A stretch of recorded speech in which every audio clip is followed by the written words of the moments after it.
There's more to cricket than what goes on the pitch. In cricket, we make runs, protect our wickets and try and cross boundaries. But in real life, we run from our problems with nothing to shield us from everyday trouble. The Foundation supports people living in Yorkshire's communities lead healthier, happier lives. The Foundation aims to provide high-quality learning and teaching opportunities as a means for providing a better future for our communities. And promote Yorkshire cricket's rich history and heritage, and to use this to support the Foundation's and Yorkshire cricket's ambitions. The Foundation aims to provide a wide variety of opportunities for individuals and communities to engage in physical activity across the county under the Yorkshire cricket banner. Sport can bring so many crucial life skills. Teamwork, leadership, ability to socialise. It has the power to bring communities together. We need to create the opportunity. The right environment for everyone to take part. Heritage gives people a sense of identity. We tell a story and inspire. I am Yorkshire Cricket. I am Yorkshire Cricket. I am Yorkshire Cricket. I am Yorkshire Cricket. I am Yorkshire Cricket. I am Yorkshire Cricket. I am Tom Kohler-Cadmore and I am Yorkshire Cricket. I am Katie Levick and I am Yorkshire Cricket.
Rapids, of course, are given the full titles in this form of the game. The news at the toss was that Yorkshire won the toss. Joe Root skippering again tonight, and they will bat first. Frank Watson alongside me, myself, Jonathan Doidge, to bring you this between us. Team news-wise, for the Rapids, well, no changes to that side that were, well, embarrassed last night down the road at Trent Bridge against Nottinghamshire. Yorkshire, well, of course, they come into this on the back of a couple of wins or more, and Derbyshire, the last team that they beat here on Sunday. Tom Kohler-Cadmo, though, missing from that side. He fractured his finger during that match when wicket-keeping, when Lockie Ferguson was the man bowling, and so he misses, and he's going to be out for 2 to 4 weeks, we understand, depends on how well that heals. And also Will Frayne, a bit of a bizarre injury to him, range hitting at practice yesterday. He's got a side strain, and well, we're not 100% sure in terms of timescale, but we're thinking probably, again, anything up to a month, depends on how well that responds to treatment. So Johnny Tattersall is back in the side for his first T20 game of Yorkshire's campaign.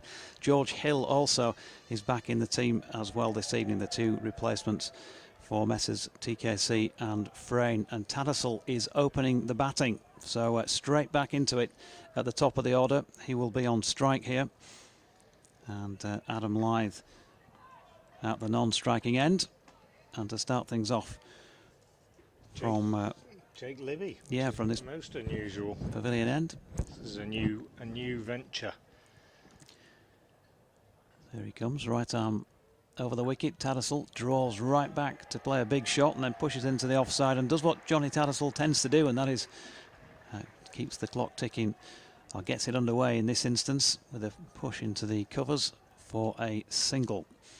Frank will be back in a few moments. He's got the usual updates that we folks have to do for our BBC radio stations. Neil Pratt and Steve O'Shaughnessy, by the way, are the two men standing in this one tonight. There's a good crowd in at Headingley once again, and why wouldn't there be with Yorkshire's positive first almost half of this campaign.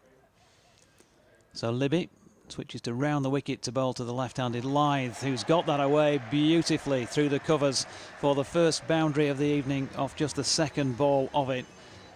Delightful shot from Adam Lythe, who just seemed to have all the time in the world, picked the gap and didn't try and overhit that, pushed it through down to the foot of the western terrace. So Yorkshire on the board then, 5 without loss after 2. What will Libby produce as a response here?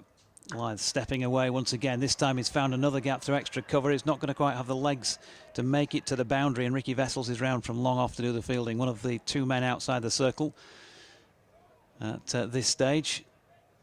And a man now, I think it's Vessels himself, may have moved. In fact, no. It's Ross Whiteley who's been dispatched out onto the cover boundary, as Tattersall on mid-wicket boundaries it will now be for the right-handed Tattersall. Other man outside the circle is at cover, and Libby switches back to over the wicket. Tattersall tries a very fine sweep of that, but misses out. Wraps the pad, there is no run. 6 without loss then, Tattersall on 1, Lythe on 5. It's the same pitch, by the way, on which Yorkshire thrashed Derbyshire here on Sunday. It was warm and sunny on arrival here a couple of hours ago, around about 18 degrees. It's certainly not cold this evening. The floodlights are on. It's got a little bit more dull, and there's a fair bit of cloud cover, but I don't think there's any threat of rain as Tattersall pushes the next delivery up to the man just inside the circle at mid-on, and they're through for another one. Johnny Tattersall, as I mentioned, a couple of 50s in first-class cricket for Gloucestershire this season in that little loan spell. Also got a half-century in the second team T20, so he's well practiced coming into this one, as Lythe actually hits his teammate's bat with a straight drive there. It balloons out along the ground to mid-on, and they get through for another one. So useful little start, 8 without loss after the first over. And a reminder, if you're just switching on or joining us in recent moments, Yorkshire won the toss and will bat. Those team changes, well, Tom Kohler-Cadmo and Will Frayne both out there, and forced changes. TKC with a fractured finger, which he sustained while keeping to the bowling of Lockie Ferguson in Sunday's defeat of Derbyshire. And Will Frayne yesterday, range hitting, came up with a side strain, as you do. He must have hit the ball a long, long way, one can only think. And unfortunately, he's not going to be hitting it a long way for the team tonight. He's going to be out for a little while. So Tattersall out there at the moment in the middle, and George Hill coming in for that pair, as we have Ben Dorcius coming in from the Emerald stand end, pushed out into the offside by Adam Lyth, and a dot ball. Well, the Worcestershire fields just tripping on the, looks like the matting is covering a wicket away to the left. Perhaps the strip being protected because you could imagine it possibly being used in the Northamptonshire game coming up on Saturday here. Next, Dorcius delivery. Can't have been too far away from going over the top of the stumps if it wasn't. We're not straight on, by the way, behind the batsman from here, so not easy to be precise, but it was somewhere near line-wise and over the top lengthwise, and Lyth missing out.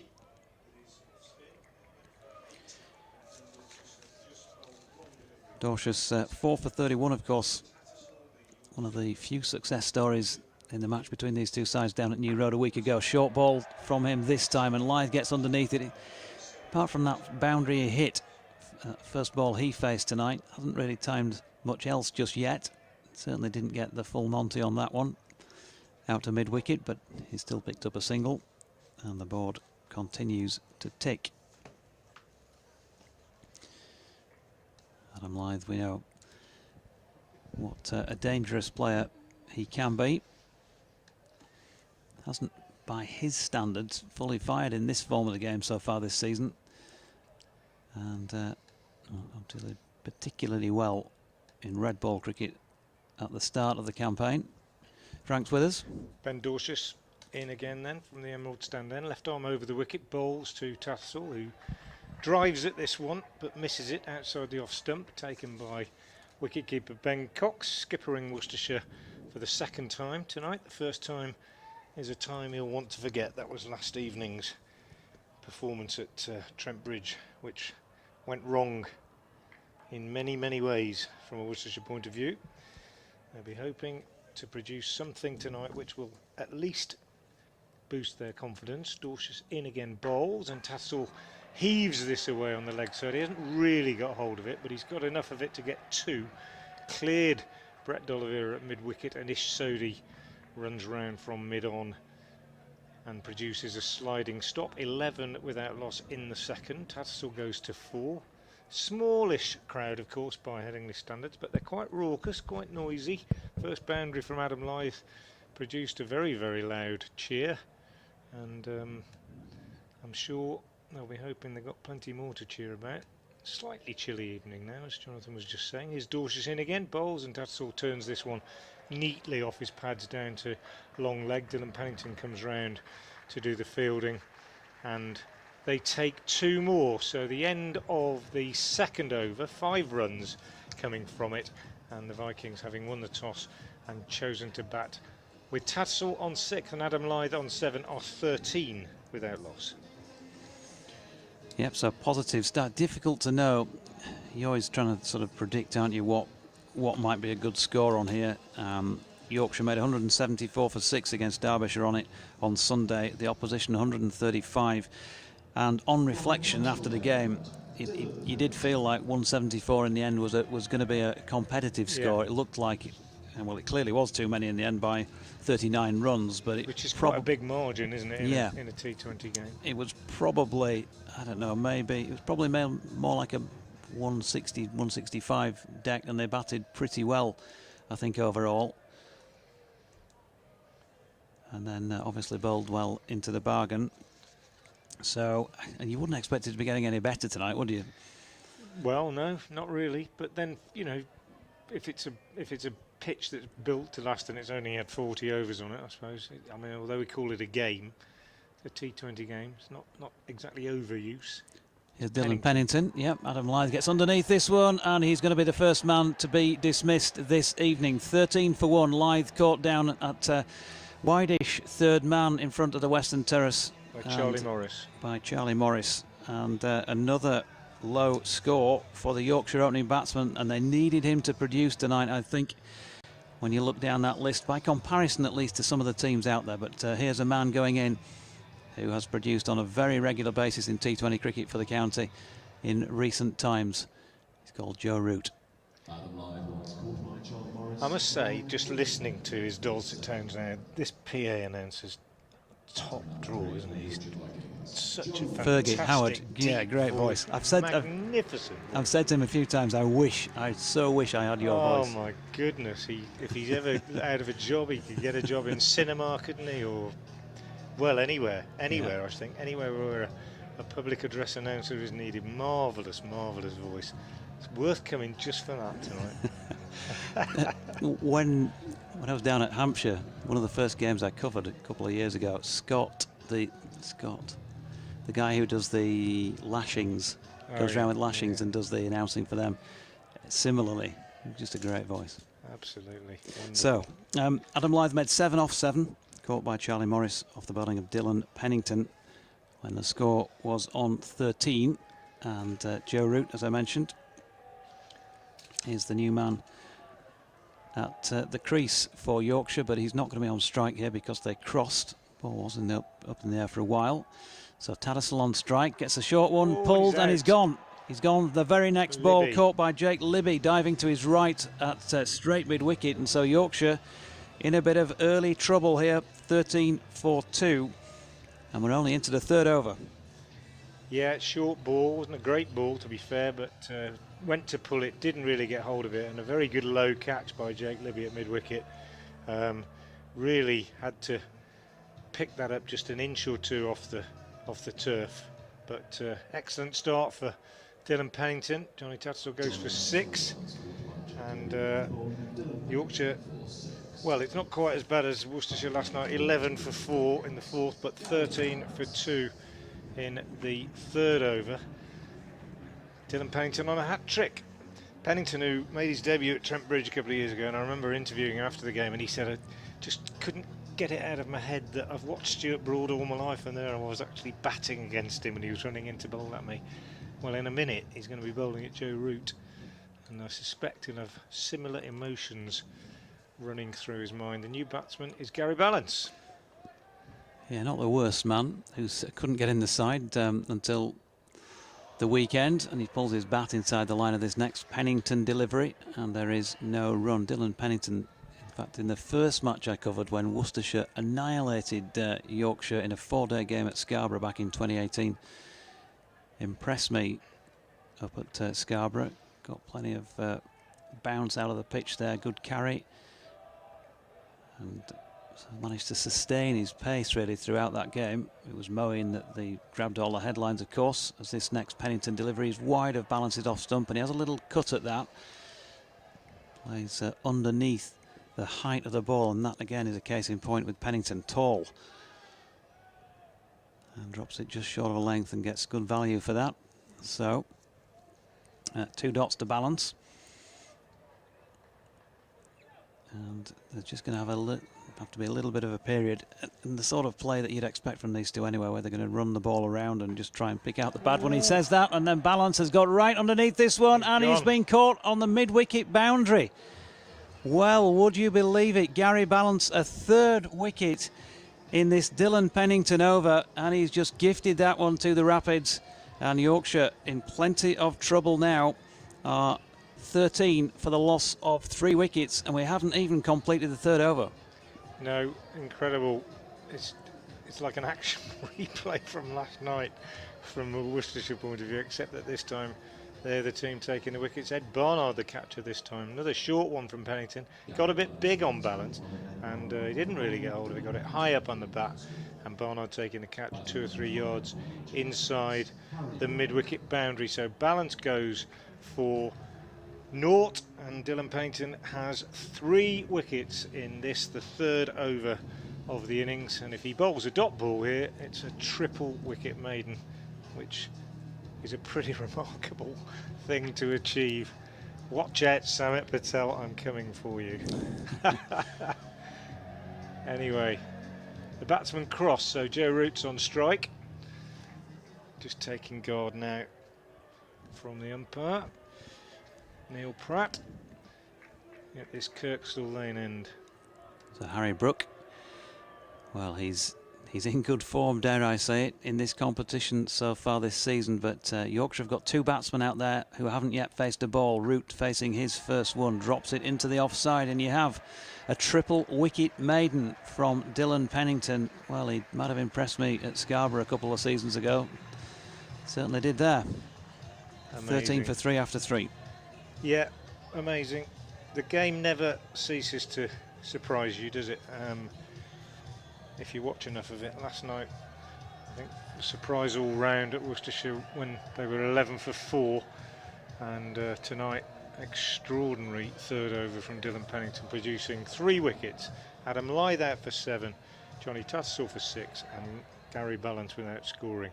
Harry Brook is on strike. Ben Dorcius is going to continue from the Emerald stand end.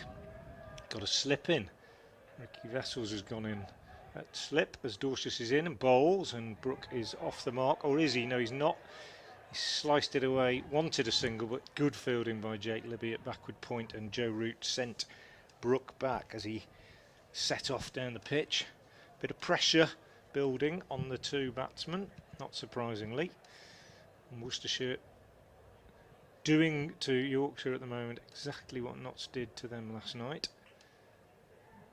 13 for 3, the home side, as Dorcius comes in again. Pretty straight approach, left arm over the wicket, burly figure. He bowls to Brook, who is forward defensively, pushing out into the offside. And it's fielded by Ross Whiteley, who incidentally is playing his 100th T20 game for Worcestershire tonight. Quite a milestone for the big former Derbyshire all-rounder, Ross Whiteley. Included 1 or 2 pretty impressive performances on this ground in his career. Dorcius turns again now to come into the right-handed Brook. He's in, he bowls, and Brook is again back defensively, just dabs this down on the onside. They take a single as Pennington comes up from short fine leg to field. A couple of raucous groups on the Western Terrace, I'm pleased to say, lending a bit of atmosphere to proceedings. Little bit taken aback by events in that third over, but they've rediscovered their voice now, and they're singing Joe Root's praises. He just has a little prod at the pitch, takes guard, and waits now for Ben Dorcius to come in. And Dorcius is in and bowls to Root, and Root gets a single, just runs this down to third man, fielded down there by Ish Sodhi, and they take 1. Joe Root, since the start of last season in T20 cricket, and it was a shortened campaign, and obviously he doesn't play that much, but he's striking at 143. He got several half centuries last season and 49 the other day in his comeback game. 327 runs from his last 228 deliveries in his last 6 knocks. Pretty good, yeah. That was Tom Fell, by the way, not Ish Sodhi down at third man. Before anybody complains, here's Dorcius in again. He bowls, and Brook is pushing this one out on the offside, fielded at backward point by Libby, and there's no run. 15 for 3. Get in touch if you'd like to. Particularly like to hear from Worcestershire fans who no doubt were apoplectic last night, but might be a little bit calmer now, having seen that these things can happen to other teams as well. I'm at Frank Watson 58 on Twitter, and Jonathan is at Jonathan Doidge, Doidge. You wouldn't have fickle supporters, would you? Dorcius round the wicket now to Brook, gives him a bit of room, and he drives at this, but he hits it straight to Whiteley in the covers, and that's the end of another tidy over for Worcestershire. Just 2 runs coming from it, 4 overs gone, and the Vikings, having won the toss and chosen to bat, are 15 for 3 with Root on 1 and Brook also on 1. Yep, so a lot of hard yakka, as somebody once wrote, to do here with the bat, but also some graft to do with the ball as well. Certainly job not done just yet. Dylan Pennington, though, got his side off to a flyer in the field in that previous over. He's continuing here from the Kirkstall Lane end of the ground and bowling to Root, who steps into this delivery up there to drive outside off stump and pushes it to extra cover. But there is no run.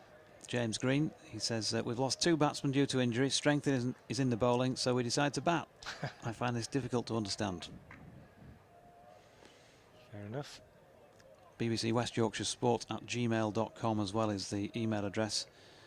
If you prefer to get in touch that way, then on Twitter. Here's Pennington again over the wicket. Good delivery. This time there's an appeal for LBW, and that is not a surprise. That looked a good shout, and Root has gone. LBW for just the 1. Yorkshire in deep trouble at 15 for 4 in the 5th. Yeah, it did look a good shout. Joe Root didn't look too impressed, but it was one of those where he turned his back and didn't look at the umpire. I always think that kind of suggests that a batsman thinks he might be in a bit of trouble. And it looked pretty straight, I must say. And Dylan Pennington, well, what a game he's having. 4 wickets.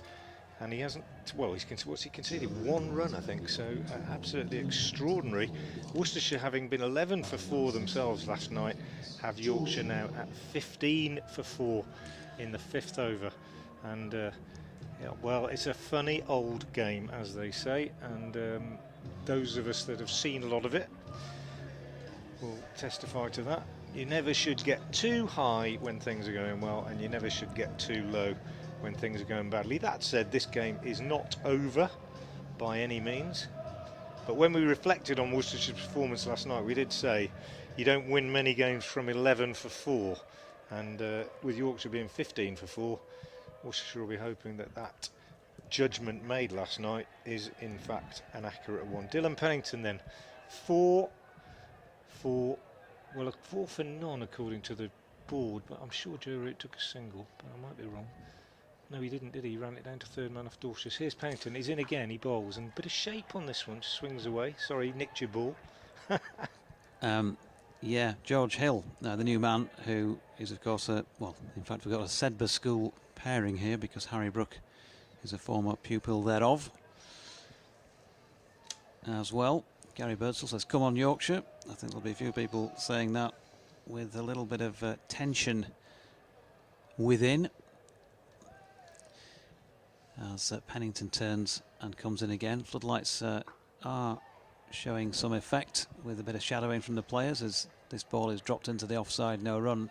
Not a lot of places for Yorkshire to go now at the moment, having lost 4 wickets so early, and well, records in T20 cricket when sides have lost 4 wickets in the power play are not great, so the odds will be stacked in favour of the visiting side at the moment.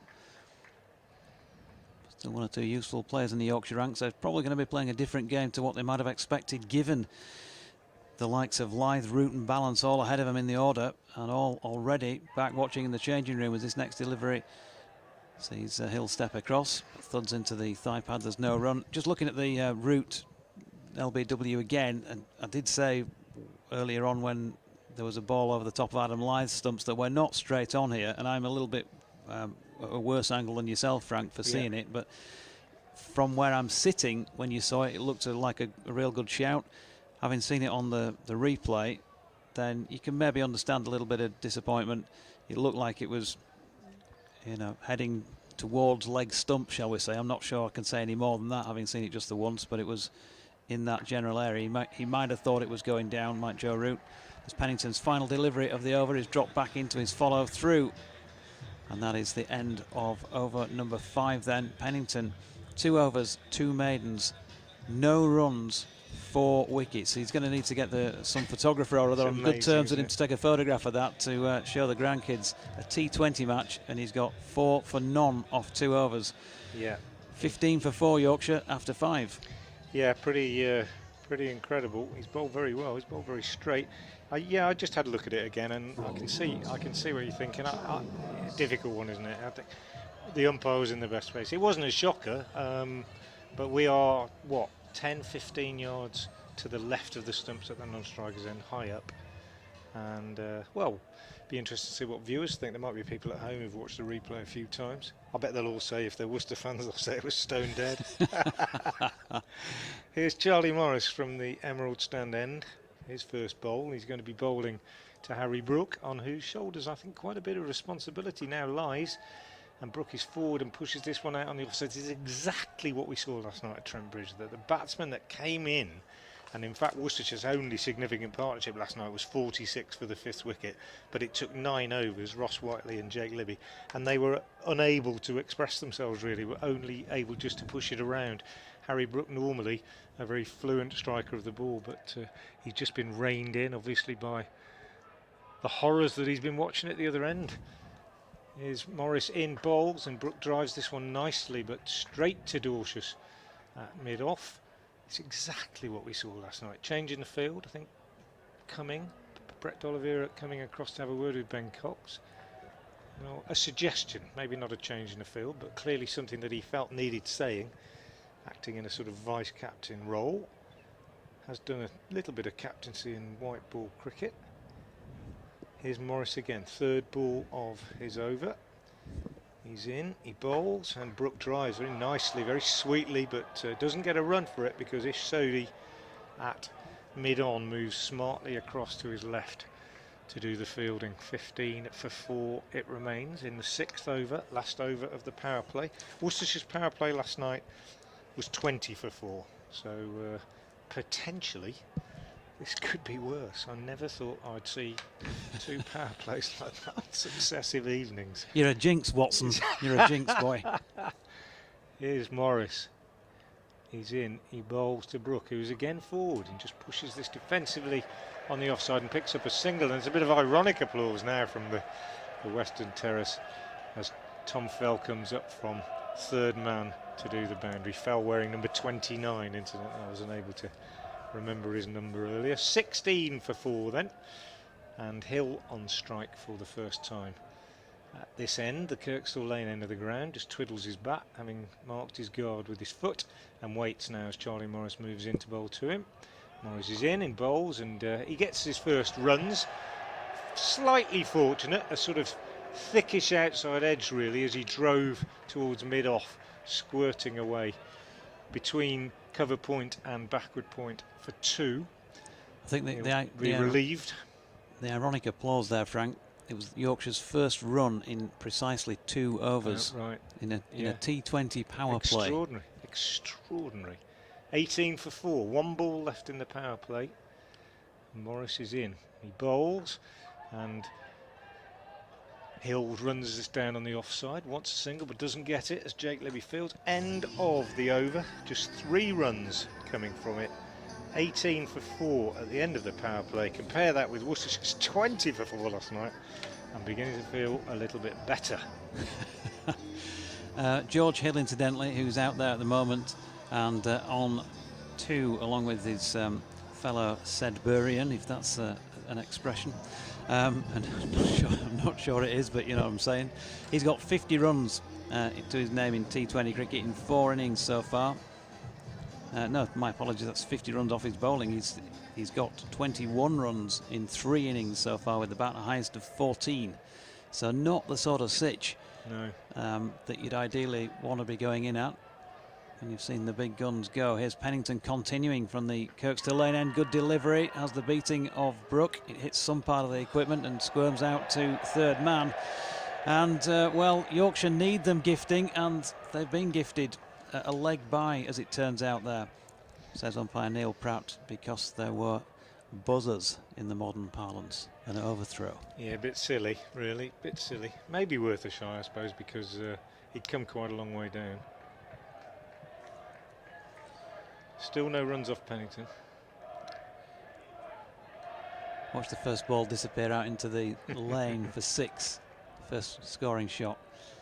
In comes Pennington, and that's dropped into the leg side by George Hill, who's going to scamper through for a single. So, well, they've got to go score something and got to put something on the board here. There's still a long way to go, but they'll want to just get themselves going, get into the game, won't they, the pair of them? There's an element here of we've got to play out at least a bit of time. Consolidate, and I've had a look now. There's no doubt about that. What can Pennington produce here? Short ball, which Harry Brook draws back to pull and then decides to leave it alone. Goes past the shoulder for a leg side wide. So he has conceded his first run, but not off the bat.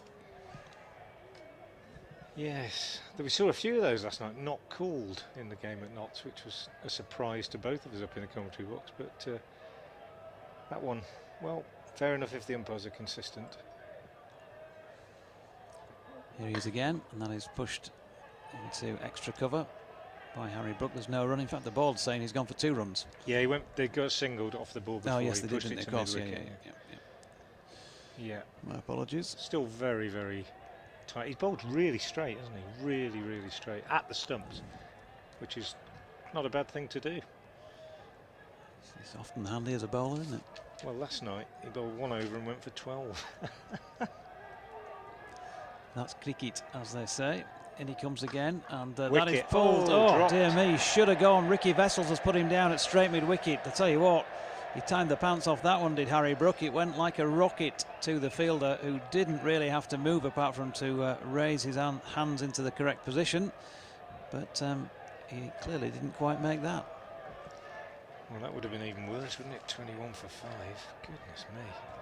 Pennington would have had a 5 for in T20 cricket. A 5 for 2 he would have had. In under 3 overs. Comes scurrying in again, and Brook this time, chastened by the previous experience, pushes the ball back down the pitch into the bowler's follow through. And it's a lengthy follow through as well, isn't it, Dylan Pennington's? Yeah, Charlie Morris has a lengthy follow through, which he kind of exaggerates deliberately to just make sure he completes his action. Pennington, I think, he's going at such a rate when he gets to the crease that he has no choice but to follow through. 1 ball left in the 7th over, 21 for 4, and a change in the field suggested by Dorcas. Ricky Vessels is going out to deep mid-wicket. Might see Pennington just drop this one in a little bit shorter. See what it produces. Brook. No, he goes full this time and outside off stump. Brook just lays his bat on it, runs it down to 3rd man for a single. And that is the end of over number 7 then, with Yorkshire still with lots and lots of work to do here. 22 for the loss of 4 wickets, a little element of consolidation. As we see well, a group of fellas over on the Western Terrace. Only about 3 or 4 rows up from the bottom. There must be the best part of a dozen of them in sort of Hawaiian dress. Basically nothing on the top half apart from some... It's not very edifying, is it?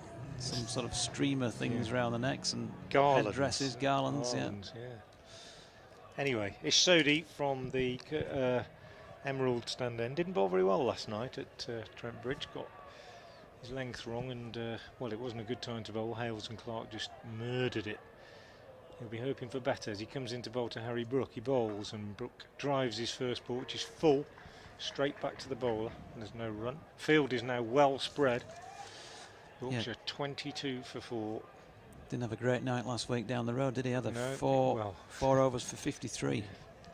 Johnny got really stuck in, didn't he? Sodhi is in and bowls, and Brook sweeps and gets a single to D'Oliveira at deep backward square leg. Ish Sodhi, Kiwi, good record in T20 cricket, to be fair, all over the world, but not had things all his own way recently. I'll just describe one more ball and then I'll shoot off to update BBC Hereford Worcester's FM listeners with a bit of good news for a change. Ish Sodhi in again, 8th over, 3rd ball of it, bowls googly, and Brook drives at this, Hill drives at this, I beg your pardon, and gets an edge through where slip would have been, gets a single as Dorchester does the fielding. 24 for 4. Yeah, good piece of fielding as well, because I think he had the legs to get to the boundary. Had he not got something on that, Ben Dorcas. So Sodhi to continue to Harry Brook, who's on just the 4 so far. In comes Sodhi, swept by Brook, and it's just dropped short of the man. It was swept on the up, really. He played that sort of slog sweep, I suppose you'd call it. And who was it coming in? It was Ed Barnard, who couldn't quite get their hands down underneath it. So Harry Brook living dangerously here. Maybe it's going to be his night. He's been dropped by Ricky Vessels, and he's given another half chance. couldn't call it a chance really, with Barnard not being able to quite get to it before it bounced, but it was there or thereabouts and in danger territory as the next ball to George Hill is pushed out into the point region. Now there is no run. Quite a breeze in evidence at Headingley tonight. As I mentioned, good crowd in, including the chaps in the garlands. Raucous and rowdy down the Western Terrace, at the rugby ground end of the Western Terrace, as this final ball of the over is pushed into the extra cover region, and there is no run. 8 overs complete, and Yorkshire have thus far managed to muster just 25 runs for the loss of 4 wickets. If you blinked, or if maybe the kettle took a little bit longer than you expected to boil, then the story so far: 2.1 overs in, Adam Lyth was caught, Morris bowled Pennington for 7. Very next ball, Johnny Tattersall was caught by Jake Libby off Pennington for 6. They were 13 for 2 at that stage, 13 for 3 when Gary Balance whacked one to Ed Barnard, who was out in the deep mid-wicket region, and that was just third ball for Balance. So 3 wickets in that Dylan Pennington over, and then Joe Root LBW to Pennington in his next over. That was 4.2 overs in. Yorkshire 15 for 4 at that stage. So they've added 10 for this wicket, this pair. Ed Barnard into the attack now from this Kirkstall Lane end for the Rapids. First ball to Harry Brook is a dot. Atmosphere, well, just a little on the subdued side from the home support, as I guess you could expect with this paltry score on the board at this stage. Barnard coming in again, and Brook just creates a little bit of room and runs it down to short third man, and they are through for a single.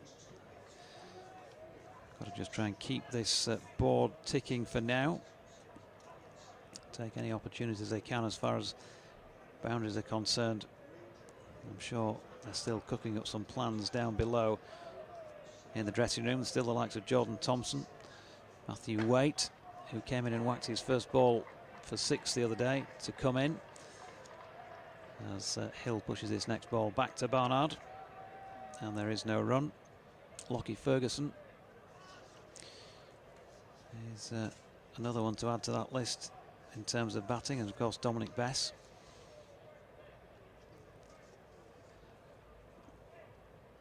And in comes Barnard again, and Hill just bends both his knees in the act of trying to play a cut shot to get it away past the man. Wide, short third man, backward point, call him what you will, but couldn't get it beyond the man. So still 26 for 4, just the 1 run added in the first 4 balls of this Ed Barnard over. And he's in again, and this time Hill creates a bit of space, moving out to leg, and pushes it into the covers, and will get through for a single. It's hard work at the moment for the Vikings. On a great run of form, of course, coming into this, second in the table at the start of this match. If they somehow manage to get out of this with a win, then they'll go back to the top. The net run rate, of course, previously has been superb by comparison to the rest. Here is Harry Brook climbing into this Ed Barnard delivery, lofts it beneath our feet, and we have the first 6, hurrah, of the Yorkshire innings. Wow, they're into the 30s, and Harry Brook, who's been striking it really cleanly throughout this campaign, has done so again. He's on to 12, and Yorkshire 33 for 4 after 9 overs. Yeah, well, the first boundary for Worcestershire last night didn't come till the 11th over, and it was only a 4. We had one early on, didn't we? Adam Lyth had one in the first over, but that was the first 6 of the evening. Good shot from Harry Brook. Something had to give, I suppose. Ish Sodhi to bowl the 10th over. Crowd warming up a little bit now as he comes in from the Emerald stand end and bowls. And George Hill gets in on the act with a beautiful shot, going down the pitch and driving this in the air over extra cover for 4. So successive boundaries for Yorkshire.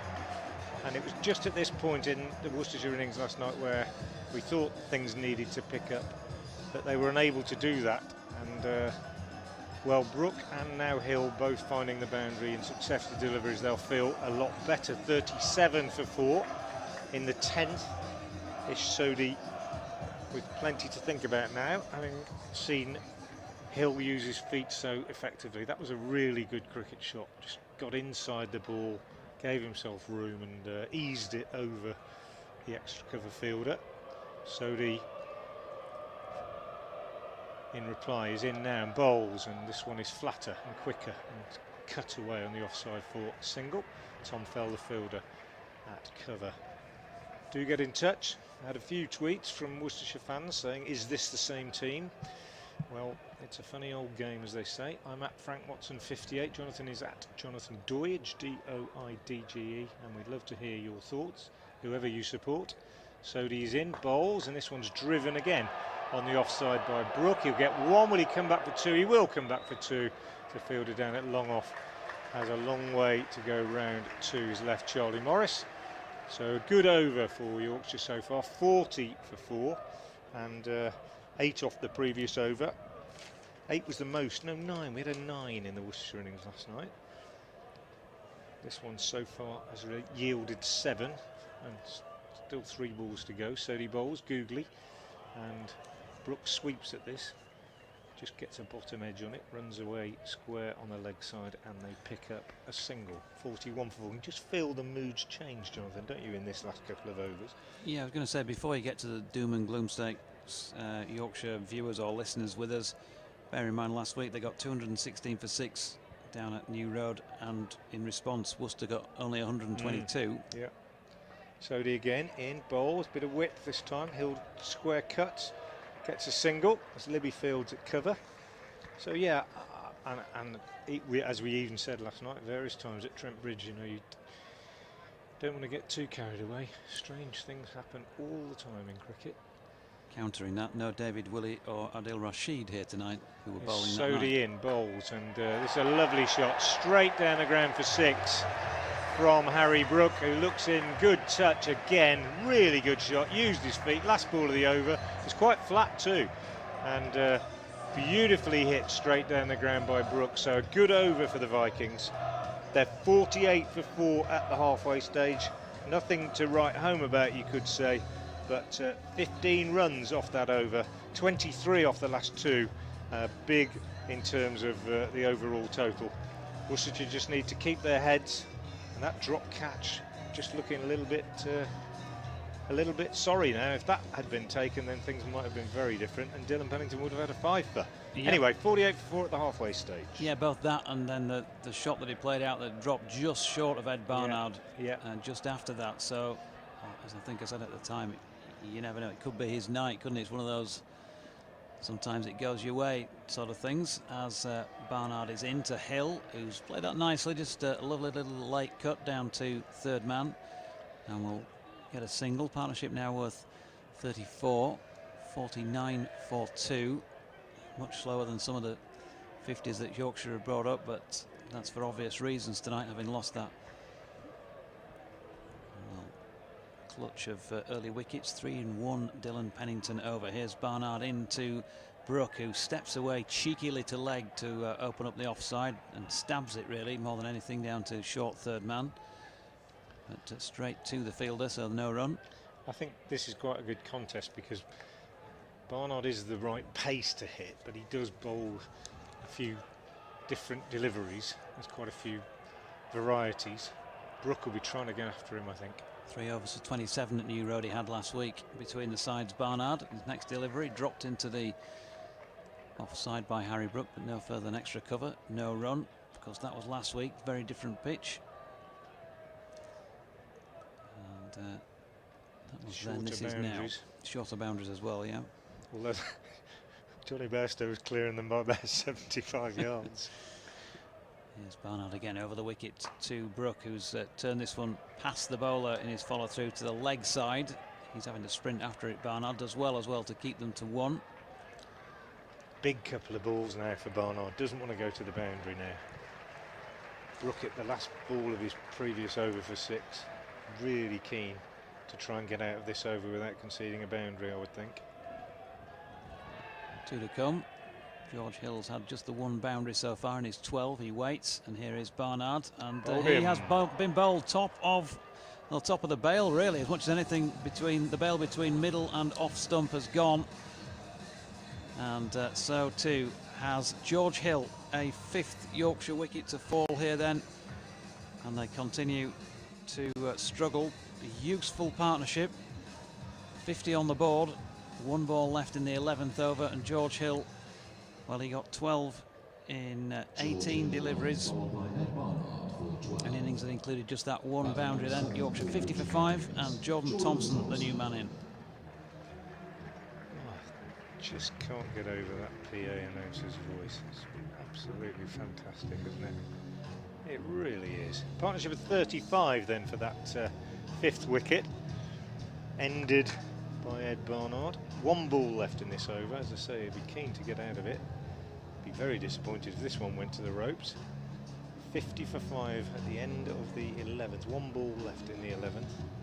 Amazing stuff. If you're just joining us, it's almost like Worcestershire had turned the tables from last night as Adam Lythe went in the 3rd over, 13 for 1, he was out for 7. Johnny Tattersall then went in the 3rd over, 13 for 2, he went for 6. Gary Balance then out without scoring, 13 for 3 in the 3rd over. Since then, Joe Root, LBW for Pennington for 1. And a moment ago, George Hill bowled by Ed Barnard for 12. Dylan Pennington at the moment, 3 overs, 2 maidens, 4 for 3. Chasing Samit Patel's figures from last night. So in comes Barnard to Jordan Thompson then. He's wide of off stump first up, and he's tempted to have a little flash at that, but in the end withdraws the bat. So 11 in, 50 for 5 Yorkshire. They've got to try somehow in this last 9 overs to put some sort of a score on the board that they can feel, well, if not confident of defending, at least feel like that if they do hit their straps with the ball and in the field, they've got some sort of chance of defending. And Brett D'Oliveira is going to have a bowl, which he hasn't done for a while, and but he has bowled well this season, particularly in red ball cricket. Didn't bowl last night, and didn't bowl against Yorkshire last week. Leg spinner, but flatter and a little bit quicker than Sodhi. He comes in now from the Emerald stand end and bowls to Brook, who drives up to Ricky Vessels at long on. And they take a single, which from Worcestershire's point of view quite good because it gets Brook off strike. I'd say he's the most dangerous batsman at the moment. Made 23, he's the only one who's got in really. Jordan Thompson on strike, left-hander. Waits now as D'Oliveira comes in over the wicket to bowl to him. This one's short, flat and pulled away by Thompson, and he gets 4, or does he? Ross Whiteley, a brilliant diving stop on the boundary, but I thought he might be on the rope, but no, even the fans out there seem to have accepted that it was a great save, so they only get 1. It was. Tom was a great fielder himself, and I think he would have appreciated that in his own way. As D'Oliveira bowls to Brook, who punches this one away.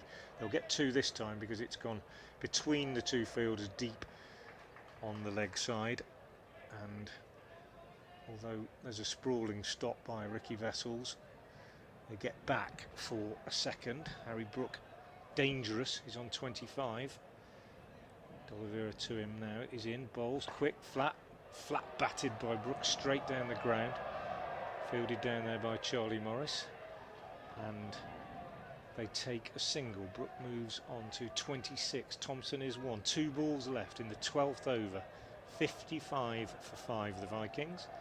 D'Oliveira staying over the wicket to the left-handed Thompson, who goes for a switch hit. Big appeal. Taken on the pad, runs away to third man. Umpire indicating he thought it was running down the leg side. They take a leg by, and the score goes on to 56 for 5. Brook is on strike again, waiting now as D'Oliveira is in. He bowls googly, I think, and Brook drives it with the spin up to long on, fielded there by Ricky Vessels. End of the over from D'Oliveira, 57 for 5, 7 runs coming from it, and 12 over gone in the innings. Brook is on 27 and Thompson is on 1. Yep, a couple of tweets coming in. The Mighty Mariner says, evening everyone. Everyone teams have an off day. Think this will be one for Yorkshire. Lee Palmer says, I think the boys want to watch the football tonight. Bad day at the office. with his hashtag, and Depressed going down to the Durham says looks like it's going pear-shaped for Yorkshire. Ba-bum. Charles, good evening to you, says 120 could be a winning total 20 years ago. Nevertheless, here's hoping. David Atkin not looking the best toss to win now, sadly, as Barnard's in, and Brookie has missed that one, Harry Brook. And now then, that has caught Ben Cox. In the Adam's apple, I reckon. Is it? Somewhere like that, yeah, I think so. It's always going to happen, this to a keeper, I think, when they go for a ramp, and sooner or later. He looks as though he's all right, but he's gone down.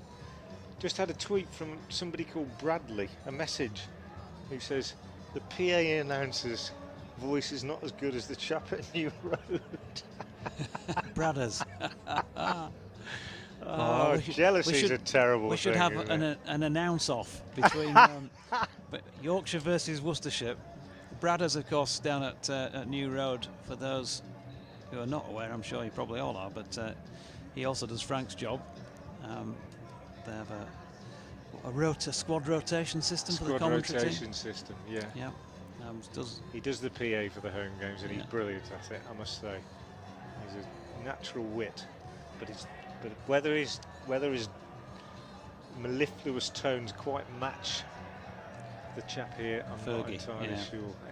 It is marvellous, but they're both good. They're both good in different ways. Wonderful. Yeah, Howard's obviously only just been back on the mic since the crowds came back. We missed him for the entire matches that we had last season. But his wife's had a hard time. Get me a cup of tea. Here's Barnard bowling to Harry Brook, who's got this one over the top just of the outstretched arm of short third man, and will pick up 4 runs. Again, living slightly dangerously, Harry Brook. Was it Brook that was dropped? Yes. Yeah, it was Brook. Yeah. I thought that was the one he really John did pick Curtis, up well, it was Brook. Yeah, he hit it really well, yeah. His hands are fast, that's why he's got away with that one as well, I think. Here's Barnard again from the Kirkstall Lane end, and Brook goes long this time, and he's going to get a huge 6 down beneath our feet as a result of that massive blow.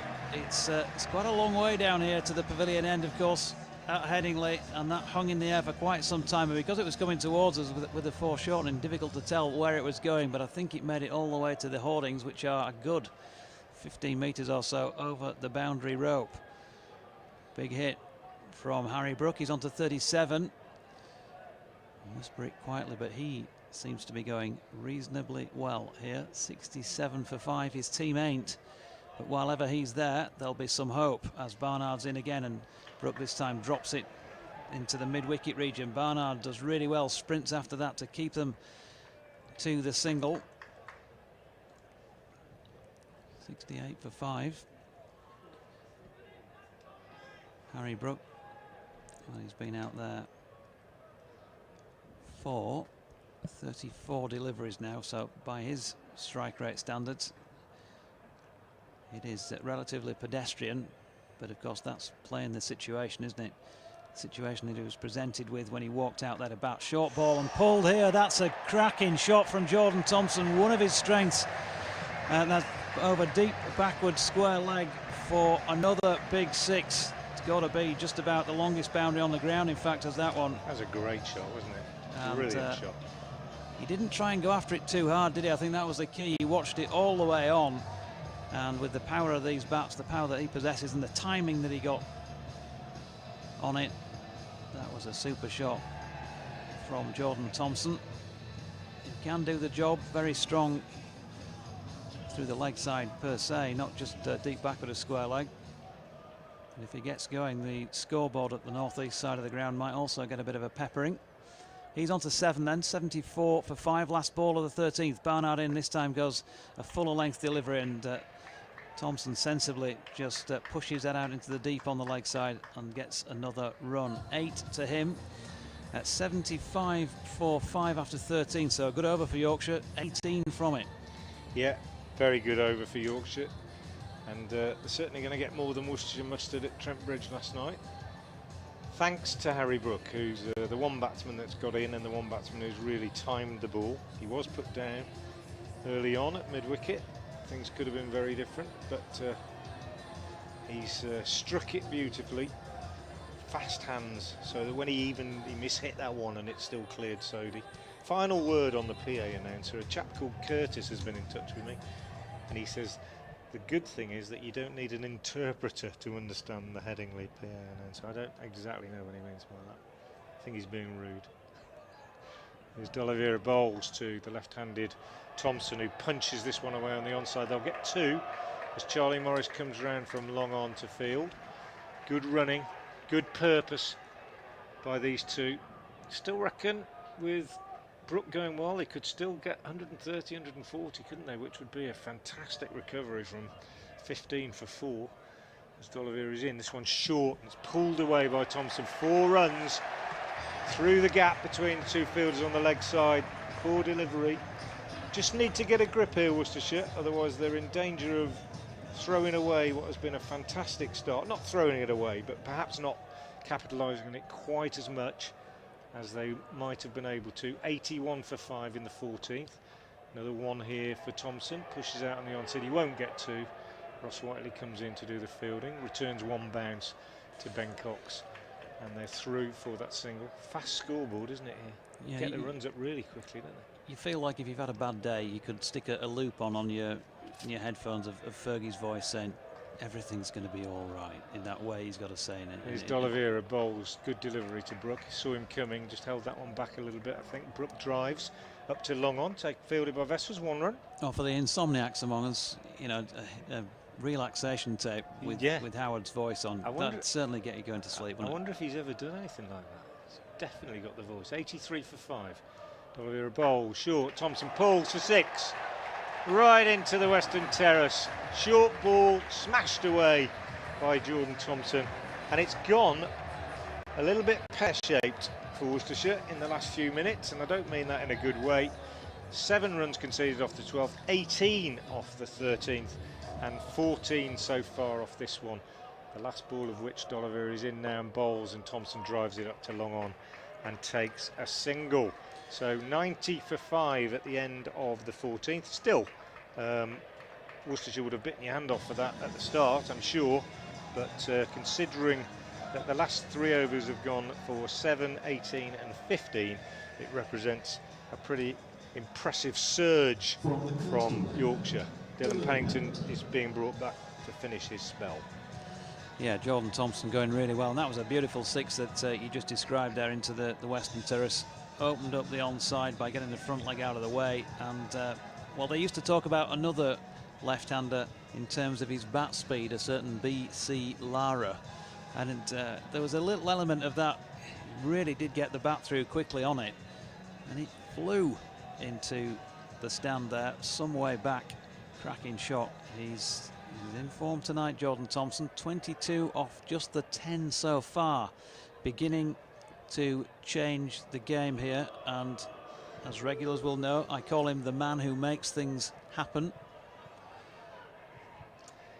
So 90 for 5 with 6 overs remaining. It's not a great score by any stretch of the imagination, but it's much better than the what was it, 15 for 4 at one stage. And here's the man who got him into that state, Dylan Pennington, but this time none of that to me, thanks very much, says Jordan Thompson. Just whips it off his legs and it raced away down to the Emerald stand end of the ground through fine leg for 4. Fast hands again. It was just an inside edge really. Pennington drifting into his pads, but so quick the hands and so thick the edges on the bats these days as well. That's absolutely raced away. And it's suddenly looking more like a proper T20 game, isn't it, in the last 4 or 5 overs? You'd expect this kind of thing. Good recovery from the Vikings. So Thompson waits on 26 now from 11. Pennington is in, and Jordan Thompson has smashed that over extra cover, a flat 6 straight into the advertising hoardings at the foot of the Western Terrace. Beautiful shot once again, just once more. It was about the body position, wasn't it, how he got himself able to open up the offside this time. He did it with the leg side in the last over, and he got plenty on that. Tell you what, if Jake Libby had got his fingers on it, and it did clear him by a while away, but if he had got something on it, it might have ended up with him burnt. It was travelling. 100 up for Yorkshire then in 14.2 overs. And this time he's gone straight, steps away to leg and has smashed that past Pennington for a straight 4. Jordan Thompson on fire here at Headingley tonight. Yeah, brilliant. And Worcester at the moment haven't got any answers. Ben Cox coming up to have a word with Pennington. He set the field, and Pennington's not managed to bowl to it on this in this over. His figures are being damaged. 50 partnership for these two. 54 from 22 balls. Remarkable effort. Hardly seen any time since Thompson came in. 36 to him already, and 104 for 5. Suddenly looked like they might get a competitive total. Here's Pennington trying to rectify this over, and can't do so. This delivery, Thompson's dropped it into the leg side. He's coming back for a very, very cheeky second, and he's got it as well. Brilliant running between the pair of them. Well supported from the non-striking end by Harry Brook, but really it was Jordan Thompson, as it always is with the shot player, or often is, taking the risk. And I think it was Barnard coming in, wasn't it, from the deep mid-wicket boundary, who couldn't cut off the 2. 106 for 5. Thompson on 38. Pennington in this time, tucks him up, but he's flicked it away in front of square on the leg side for a single. So 39 from 15 deliveries. That's all he's been out there for, Jordan Thompson. 107 for 5 now, and 5 overs and 1 ball remaining. They'll be thinking, I'm guessing now, if we can get 150. Yeah, 150. Well, 160. from here, 160. Decent That would score. be a huge fillip. Long way to go though for Wicket Fall's next ball. That might change things again. Who knows? Here's Pennington, man who's been taking wickets tonight, but he's not got one with this delivery. That's a super shot from Harry Brook. Not a lot of bounce about it this time from Pennington, and Harry Brook had to be watchful. And again, he's just played a little bit of an adaptation to get that away backward of square leg for 4 more. He's taken a bit of a back seat, hasn't he, Harry Brook, since Jordan Thompson went out there, but he's on to 43. Partnership now 61, and Pennington's figures, well, they're not ruined exactly, are they? At 4 for 24 off his 4 overs, but yeah, bit of a hole put in him in that final over of his 4. 4 overs, 2 maidens, 4 for 24. 21 off the over. Yeah, 21 off the over. So that's 18, 15 and 21 off the last 3 overs. Extraordinary comeback. Charlie Morris coming back into the attack at the Emerald stand end. And I'm going to have to lead you. So 1-1-1 for 5 at the end of over number 15.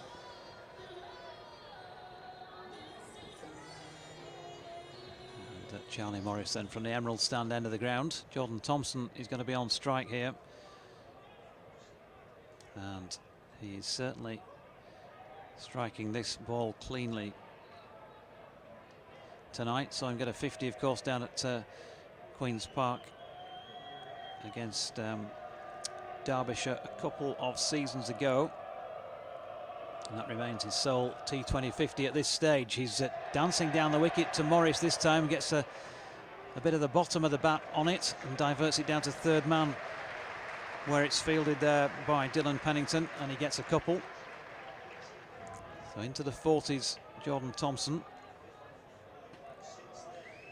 Partnership, well, they put that first 50 on in 22 balls, now worth 63. Came together when the score was on 50 for 5 following the dismissal of George Hill. Thompson stepping back this time and siding this one away through the covers. He's only going to get the 1. Don't think he timed that one as well as he would have liked, but I'm sure he'll be forgiven that after some of the fantastic strikes we've seen already so far. Harry Brook then back on strike, this right-hand, left-hand combination. Yorkshire have been trying to do that throughout this season, with the likes of the Lyths and Milans in the side previously, and Johnny Bairstow, of course. Morris in, and Brook has lofted this one out towards long on. It's going to drop comfortably short of him, and they're going to have to settle for 1. Frank is back to take you through the rest of the over. Yeah, Ricky Vessel's the man down there at long on. He took 4 catches there, didn't he, the other day against Yorkshire, but dropped to 5th, if I remember rightly. Was that the game when he took 4? Yes, he did. But that one dropping well short of him. He dropped Brook earlier today, which has proved to be a turning point, really, in this innings. 115 for 5. 3 balls left in the 16th over. Thompson on strike. He's on 42. Magnificent effort from him. 42 off 17 balls. Brook 44 off 37. Morris is in, bowls, and Thompson drives out on the offside. He'll pick up 1. He won't come back for 2. Good fielding by Ed Barnard and a good throw. They wouldn't have got in if they had gone back for 2. So 116 for 5. Good crowd in here at Headingley tonight. Raucous crowd, especially on the Western Terrace, as they always are, and a good atmosphere they're generating. Sure, the players of both sides enjoy it when there's a little bit of interaction with the crowd. Certainly fired these 2 batsmen, I think. Charlie Morris in to bowl to Brook. He bowls, and Brook flat bats this straight down the ground. Sodhi is at long off. They only get a single. And the crowd do that whoa as the ball arrives towards Sodhi, just like they do, and a goalkeeper's taking a goal kick or something like that, an attempt to just distract the fielder a little bit, so he's not distracted and not bothered, probably quite enjoys it. 117 for 5. 1 ball left in the 16th. Can Worcestershire keep it down to about 140? Morris in, bowls, and he beats Thompson. All ends up, big drive from Thompson, skidded through low, taken by Cox, just missed the stumps, head in hands for Morris. Dot ball, end of the over, 16 gone, 117 for 5. If you're just joining us, Yorkshire had a nightmare power play. 18 for 4 they were, off 6 overs. 15 for 4 in the 5th, 18 for 4 after the power play, 50 for 5 in the 11th. But then these two came together, and a brilliant partnership so far. 67 added for the 6th wicket in, well, just 5 overs. Brilliant effort from Brook and Thompson. And Ben Dorsh's coming back into the attack at this Kirkstall Lane end. Yes, that means that Yorkshire scored 99 runs in the last 10 overs, from 18 for 4 to 117 for 5. What a difference. Dorsh's then. And he comes, left arm over the wicket, driven up to long off by Harry Brook, who will pick up a single to the fielding of Tom Fell. Tom Fell, who is number 29. 29, yeah. That was, yeah. yeah. Just, we did. I asked tried to slip Frank it before in. the game. Before the game, what number was Tom Fell, and he said 3. I did slip in the number 29 earlier, but obviously it went under the radar. Sorry, it did. Yeah. Clearly not concentrating. Apologies. 118 for 5 as Dorshus is in, and that's big. Lofted over mid-wicket. Has it got the legs? Yeah. Yes, just. Despite the attentions of the fielder out there on the mid-wicket boundary, he's just not tall enough, really. Needed to be standing on a pair of stilts, and he might have half a chance. And Jordan Thompson strikes again. He's on to 49. Wow.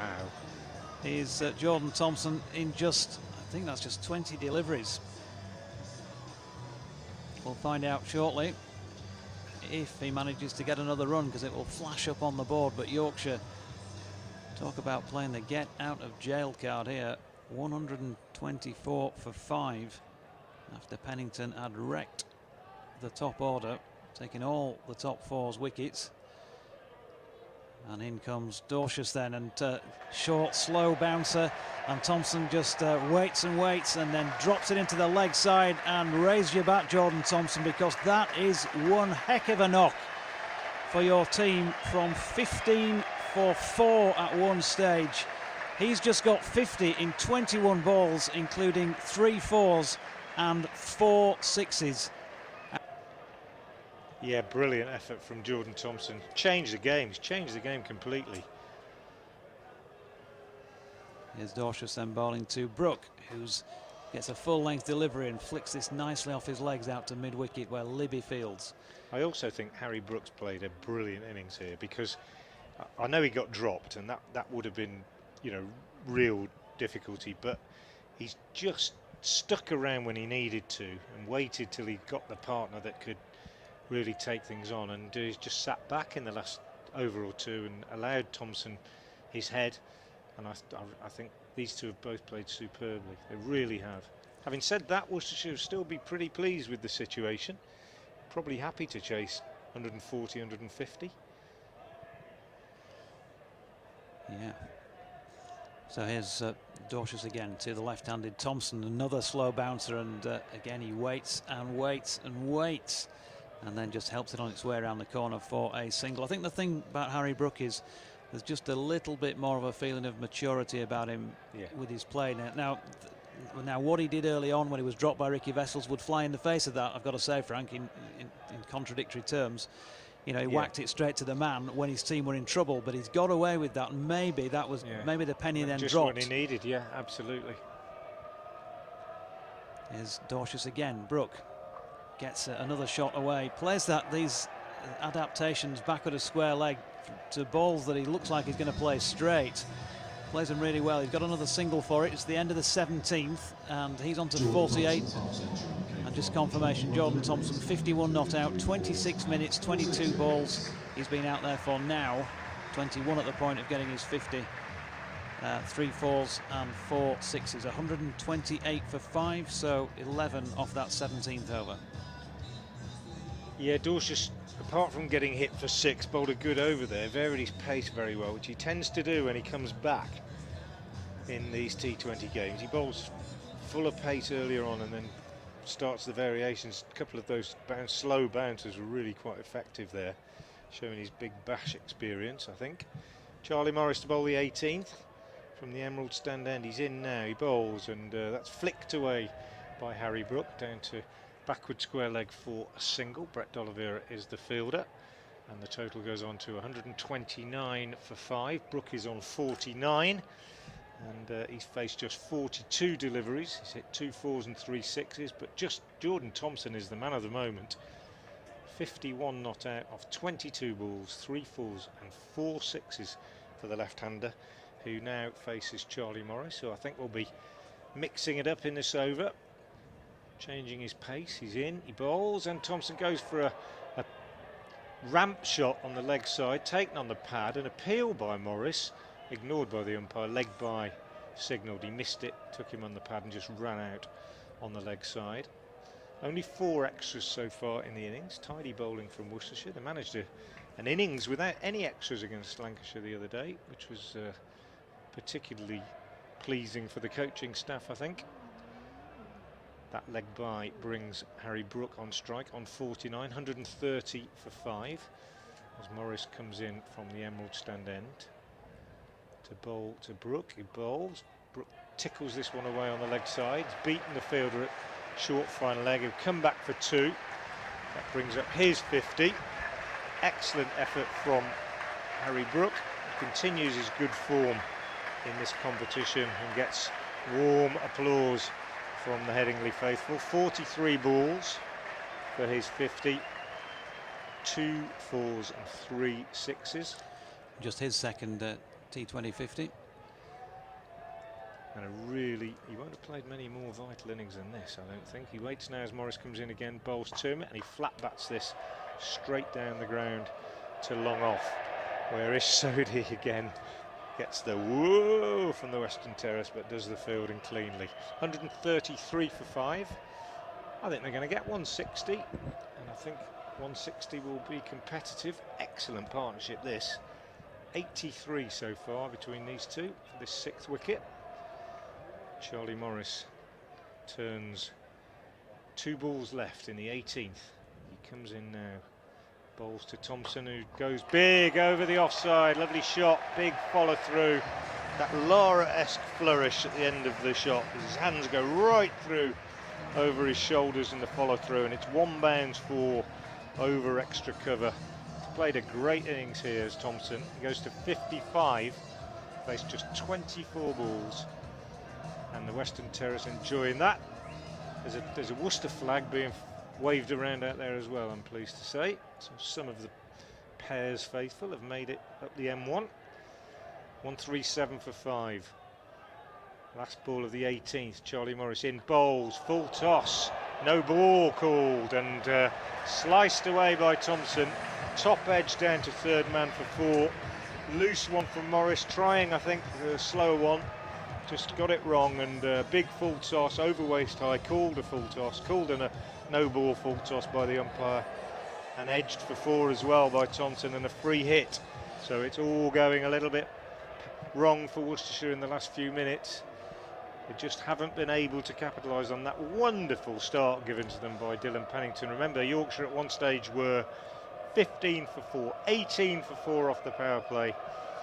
But now 143 for 5 and threatening a really competitive score as Morris comes in and bowls a big wide, and it's missed by Ben Cox. They go through for a bye as well, so 2 wides. Morris trying to do something different on the free hit, just succumbing to the pressure. So now the free hit is for Harry Brook to face, and the Vikings have gone on to 145 for 5, 17 off this over already. And nice little touch, by the way, Charlie Morris, when he bowled that one. apologised. Apologised to Jordan Thompson when he got to the other end. He's definitely that kind of guy.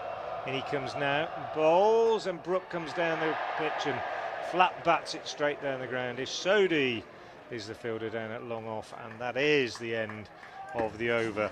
So 146 for 5 at the end of the 18th, and it yielded 18 runs. So the last half a dozen overs, 18, 11, 6, 21, 15 and 18. These two have done a magnificent job in recovering this Worcestershire innings, and it's the best Yorkshire T20 6th wicket partnership against Worcestershire ever. Beating 65 by McGrath and Rashid at New Road 11 years ago. Of course, the sides ain't played each other too much over the years, just 11 previous matches, and that's a lovely shot off Ben Dorshus by Harry Brook, first up in the over. Ben virtually double backwards to just scoop that down through fine leg. I think he's having a bit of a laugh about it with Jordan Thompson, maybe suggesting he didn't get it quite as he wanted, but that is 100 runs for the 6th wicket from just 46 deliveries. What a turnaround by the Vikings in this one. Super partnership for the 6th wicket. Magnificent. Yeah, certainly. Well, whether win or lose, it's a game changer, because in effect the game was sort of lost before that point. So it's given them more than a shout, I think, now, when you consider they got 174 on the first use of this pitch last week. I think psychologically it's made a massive difference as well. I really do. So 150 for 5 and still 11 deliveries remaining, and that's gone miles. Whoa! That has gone just about out of the ground on the Western Terrace side. A long, long way up in the air. Harry Brook right underneath that, but timed it well as well. Good luck trying to catch that one in the crowd. A huge 6, and he's on to 63, and just winning this little battle between the pair of them at the moment. But only just. And well, the showstopper has been Jordan Thompson, hasn't he, with his 59. 156 for 5. It's not been good from Worcestershire in the last half a dozen overs, has it? Thought at first that was destined for out of the park, the way he struck it. Here's Dorshus to Brook this time, who tries to scoop over the top of Ben Cox. Misses, but so too does Cox, really. Not the tidiest piece of keeping, and they get through for a bye. Yeah, Ben Cox got a lot in his mind, I think, as the captain here. It's not a nice feeling when something goes away from you quite like this. 50 for 5 after 11. Yeah. It's become 157 for 5, and there's still an over to go after this. Dorshus in again to Thompson, who steps right across the offside and tries a flick. He misses. Cox misses. Everybody misses. And that has gone for 4 byes. So whether they're coming off the bat with lusty blows into the Western Terrace or beneath our feet, or whether they're being missed, runs are coming. I can't believe that's not 4 wides down the leg side. Must have judged it to be pretty straight, and he moved across quite a long way. Yeah. Harry Brook asked the umpire. But yeah, 4 more. Not pretty at the moment. 161 for 5 now. Dorshire goes wide of off stump this time, and somehow Jordan Thompson, tell you what, side strain for Will Frayne from range hitting. He might have got a side strain trying to reach that. Surely would have been a wide had he let well alone, but he felt he could get something on it, and he did get a run. 60 to him, 162 for 5. Yeah, the head-to-head in this particular match, folks, is that Yorkshire have won 6 of 11 that have actually been played, and Worcestershire have won 5, so it's tight between the sides. Looked as though at one stage Yorkshire might suffer the ignominy of their lowest score against Worcestershire, but they've comfortably passed that 117 here against them in 2015. As Dorshire in again, and Brook steps across to the offside and paddles it around like he does so well, down to short fine leg for another single. End of the penultimate over of this Yorkshire innings then, and another one that was 17. Destructive. 17 from it. Frank said, didn't he? He said a few overs ago the 160's on, and more than. What an effort. 113 now for this 6th wicket from that desperate early position. 106 runs in the last 6 overs. Last 7 overs. 106 in the last 7 overs. That's been the quality of this ball striking by these two. Charlie Morris to bowl the last over of the innings. He's in, he bowls, and that's gone way up in the air. I wouldn't fancy being under that, but Brett D'Oliveira is, and he isn't able to hold on to it. He doesn't drop many, Brett D'Oliveira, but he dropped that one. It went miles up in the air. He got under it. I think it's come through the lights in his defence, but he did get under it, and he wasn't able to hold on to it, and they come back for 2.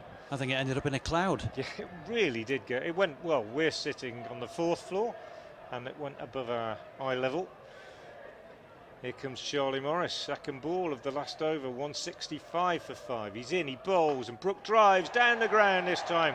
And this time he has got 6 more. Ish Sodhi at long off, thought he was going to catch it. I think he thought he was going to catch it, but it cleared him, and it's gone over the ropes. And this is not just turning into a respectable score, it's turning into a good score. It's turning into an amazing score when you think that at one stage it was 15 for 4, 50 for 5, and now 171 for 5.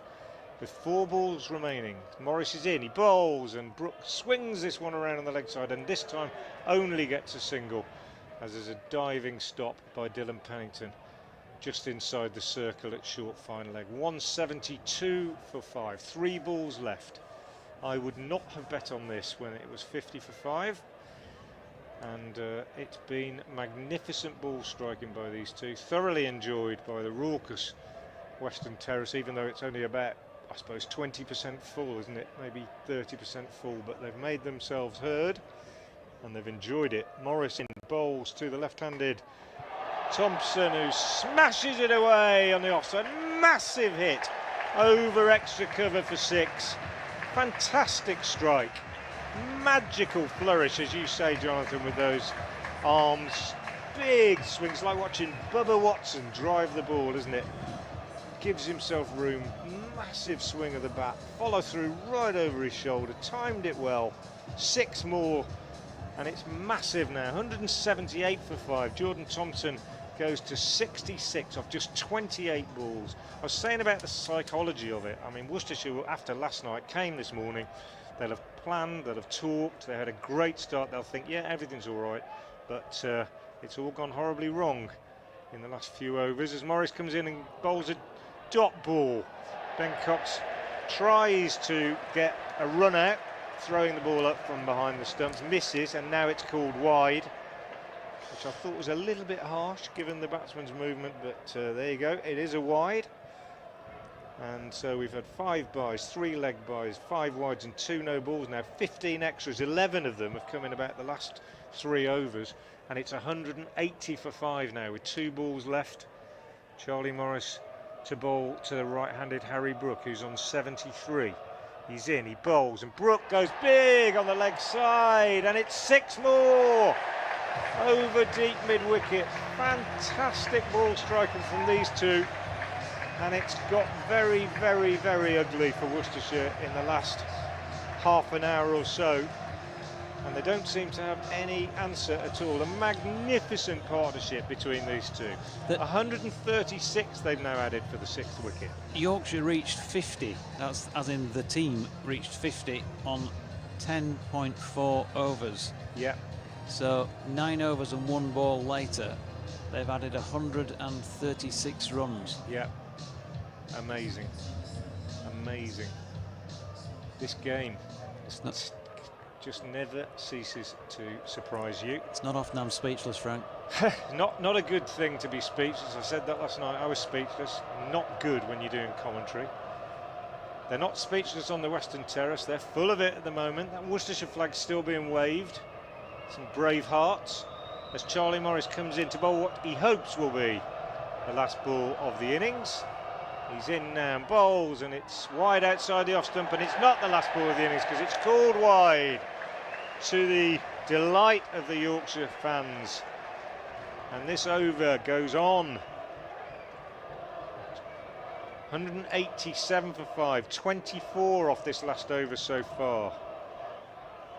24, 130 have come, I think, in the last 8 overs, 7 overs. Here comes Morris. He's in to bowl to Brook, and Brook drives in the air on the offside, and Ishodi misses that one at extra cover, and it goes for 4. And the end of the innings, absolutely magnificent by the two batsmen. They embrace each other. Marvellous, marvellous recovery by the Vikings, who finish on 191 for 5. Brook finishes on 83 not out. Thompson finishes on 66 not out. Their partnership unbroken, 141 from 59 balls. 141 unbeaten partnership from 59 balls. Absolutely superb. Well, what can you say, really? I mean, sometimes in cricket you just do witness a bit of something special. A bit of something special from Dylan Pennington early on. 4 wickets for none at one stage. 4 for 2 at the end of that first little spell. With Tattersall, Lyth, Root and Balance all back in the pavilion for no more than 7 runs each individually.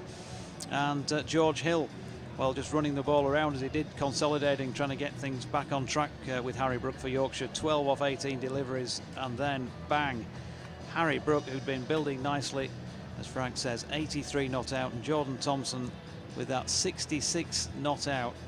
Outstanding stuff. Brooks 83 came from 54 deliveries. Jordan Thompson 66 from just 28. Yes, 28 deliveries for 66 runs, 5 fours and 5 sixes, a strike rate of 235.71 if you want to be precise. 16 extras, 191 for 5. I really can't believe that they've got that score on the board from 15 for 4. But something pretty special out there tonight in the end with the bat for Yorkshire, and all down to those 2 men really, Harry Brook and Jordan Thompson. They've got to go out there now and do that job of trying to defend that, and when one side scored it, then it's always possible that the other side can do as well. But Yorkshire's strength tonight, you would have said, was in their bowling, so they'll be feeling pretty confident at the moment. More to come from Frank and I for the second half then in just a few minutes time.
do not satisfy your appetite for adventure.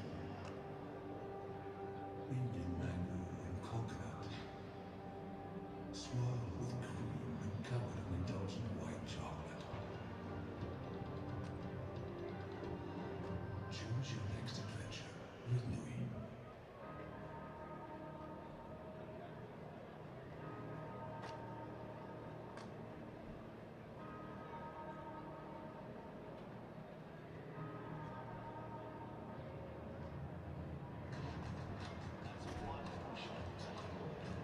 Milestones keep coming for the young man. Innings 267.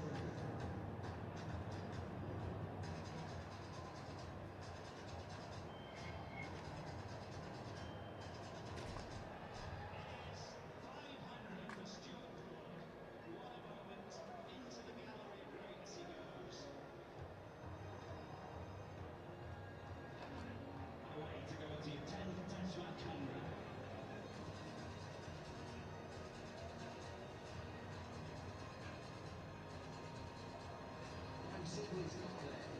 Second test match on three.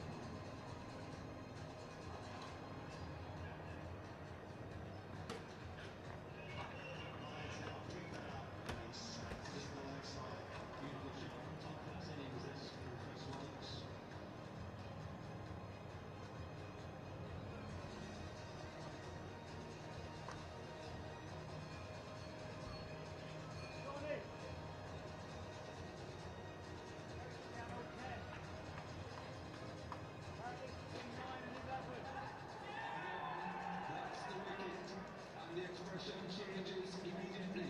Number 600 for Jimmy Anderson.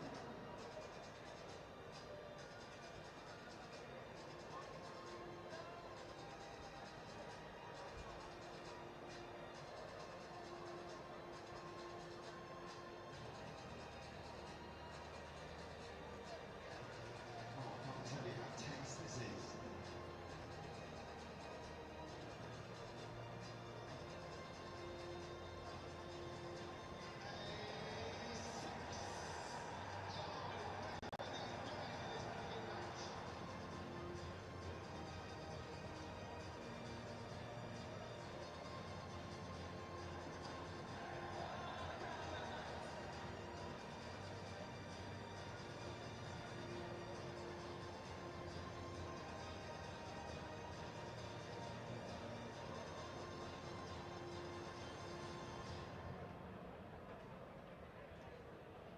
Umpires Neil Pratt and Steve O'Shaughnessy.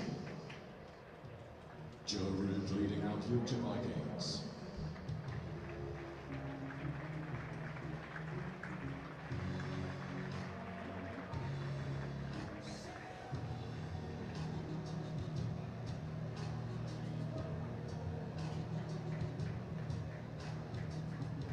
Welcome back then from Emerald Headingley with Frank Watson and myself, Jonathan Doidge, as we move into part two of this Yorkshire Vikings versus Worcestershire Rapids. And we're still trying to compose ourselves, I think, and get our breath back after an unbelievable first innings there of the contest. Yorkshire's knock 15 for 4 at one stage, with Tattersall, Lyth, Root and Balance all back in the changing room. And then at the point the 5th wicket went down, 50 on the board. And then that 6th wicket partnership. Wow, what a partnership. 141 in 59 balls. Harry Brook 83 off 54. Jordan Thompson 66 off 28. It was the highest 6th wicket partnership in Blast history, and the second highest partnership in T20 history in world cricket. Second highest partnership ever for the 6th wicket. Something very special we've seen tonight, folks, here at Emerald Headingley, thanks to Chris Waters of the Yorkshire Post for passing on that partnership stat. And so Matthew Fisher is going to open things up with the ball for Yorkshire, and it's Ricky Vessels and Brett D'Oliveira out there for the Rapids, and Vessels turning his first ball through mid-wicket for 4 runs, so positive start for the Rapids. And well, they're going to need something special, aren't they, now, to eclipse this total. Same pitch as last week, don't forget. mentioned that Yorkshire, or last weekend I should say, Yorkshire 174 for 6 on that. And bowled the opposition out for 135. Fisher in again. And Vessels just pushes this out into the offside, and there is no run.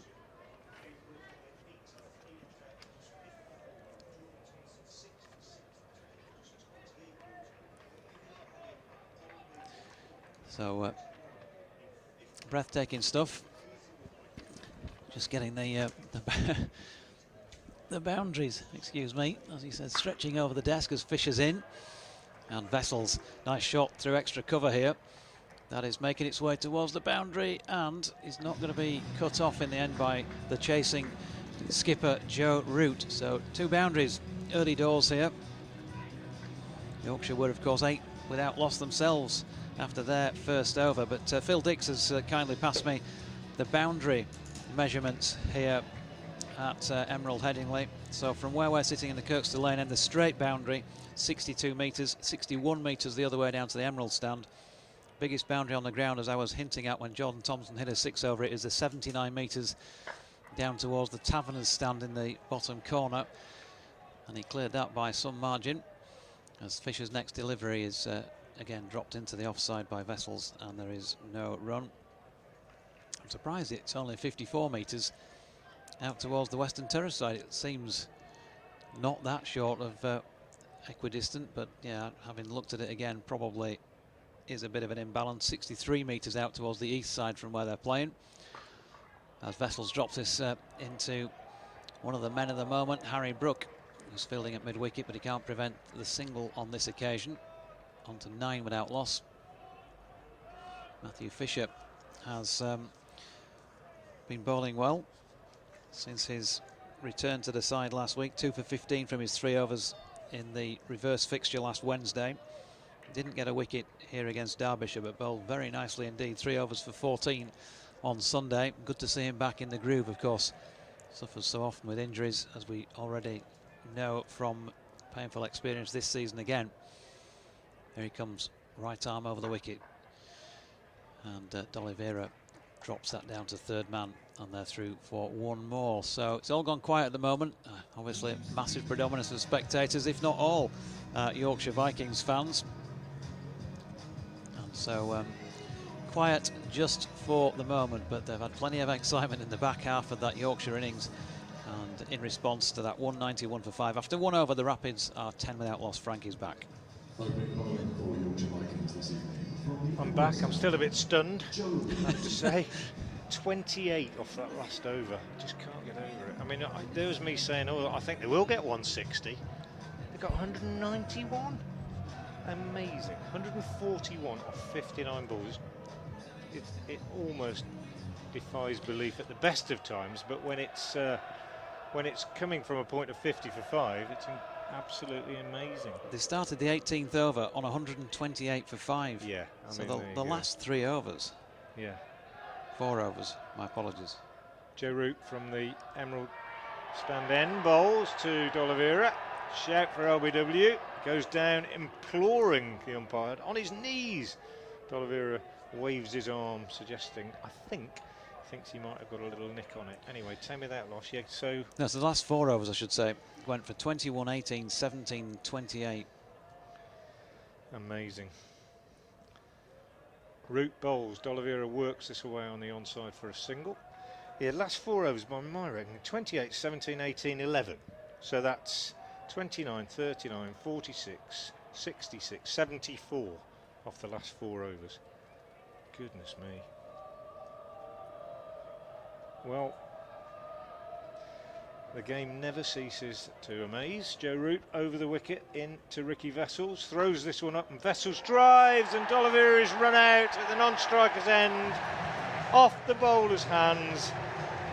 Well, it's the second one I've seen this season for Worcestershire like that. Jack Haynes was out in the Championship at Edgbaston like that. Ricky Vessels, full delivery, driven back, Joe Root dive, flicked his fingers, and D'Oliveira is run out at the non-striker's end. Desperately unlucky, just what you don't need when your luck is out, and poor old Brett D'Oliveira has to go run out for 2.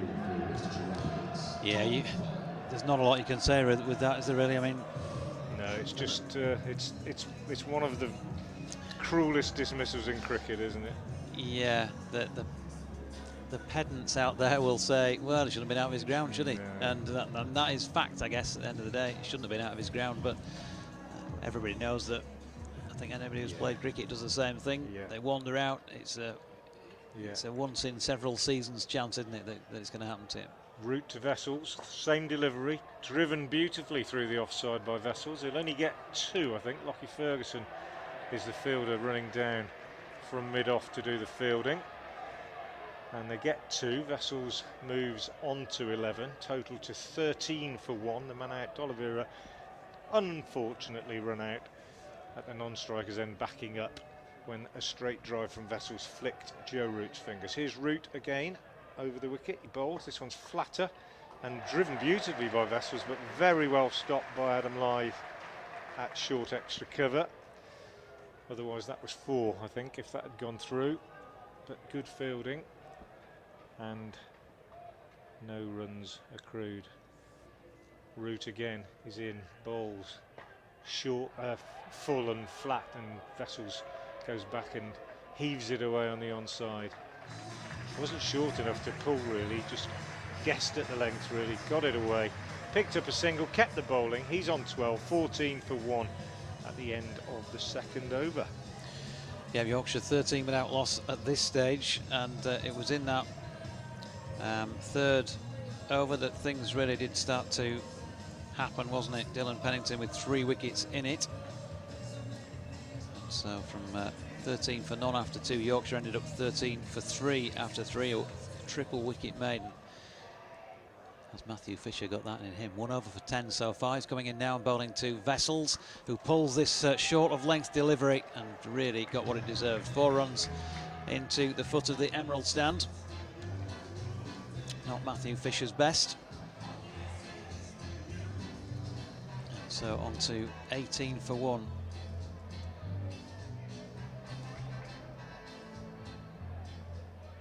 We'll just let the music take us to the next delivery, Frank. Here's Fisher coming in once again, and that is dropped into the leg side this time by Vessels. Might have got some bat onto pad. We shall wait and see.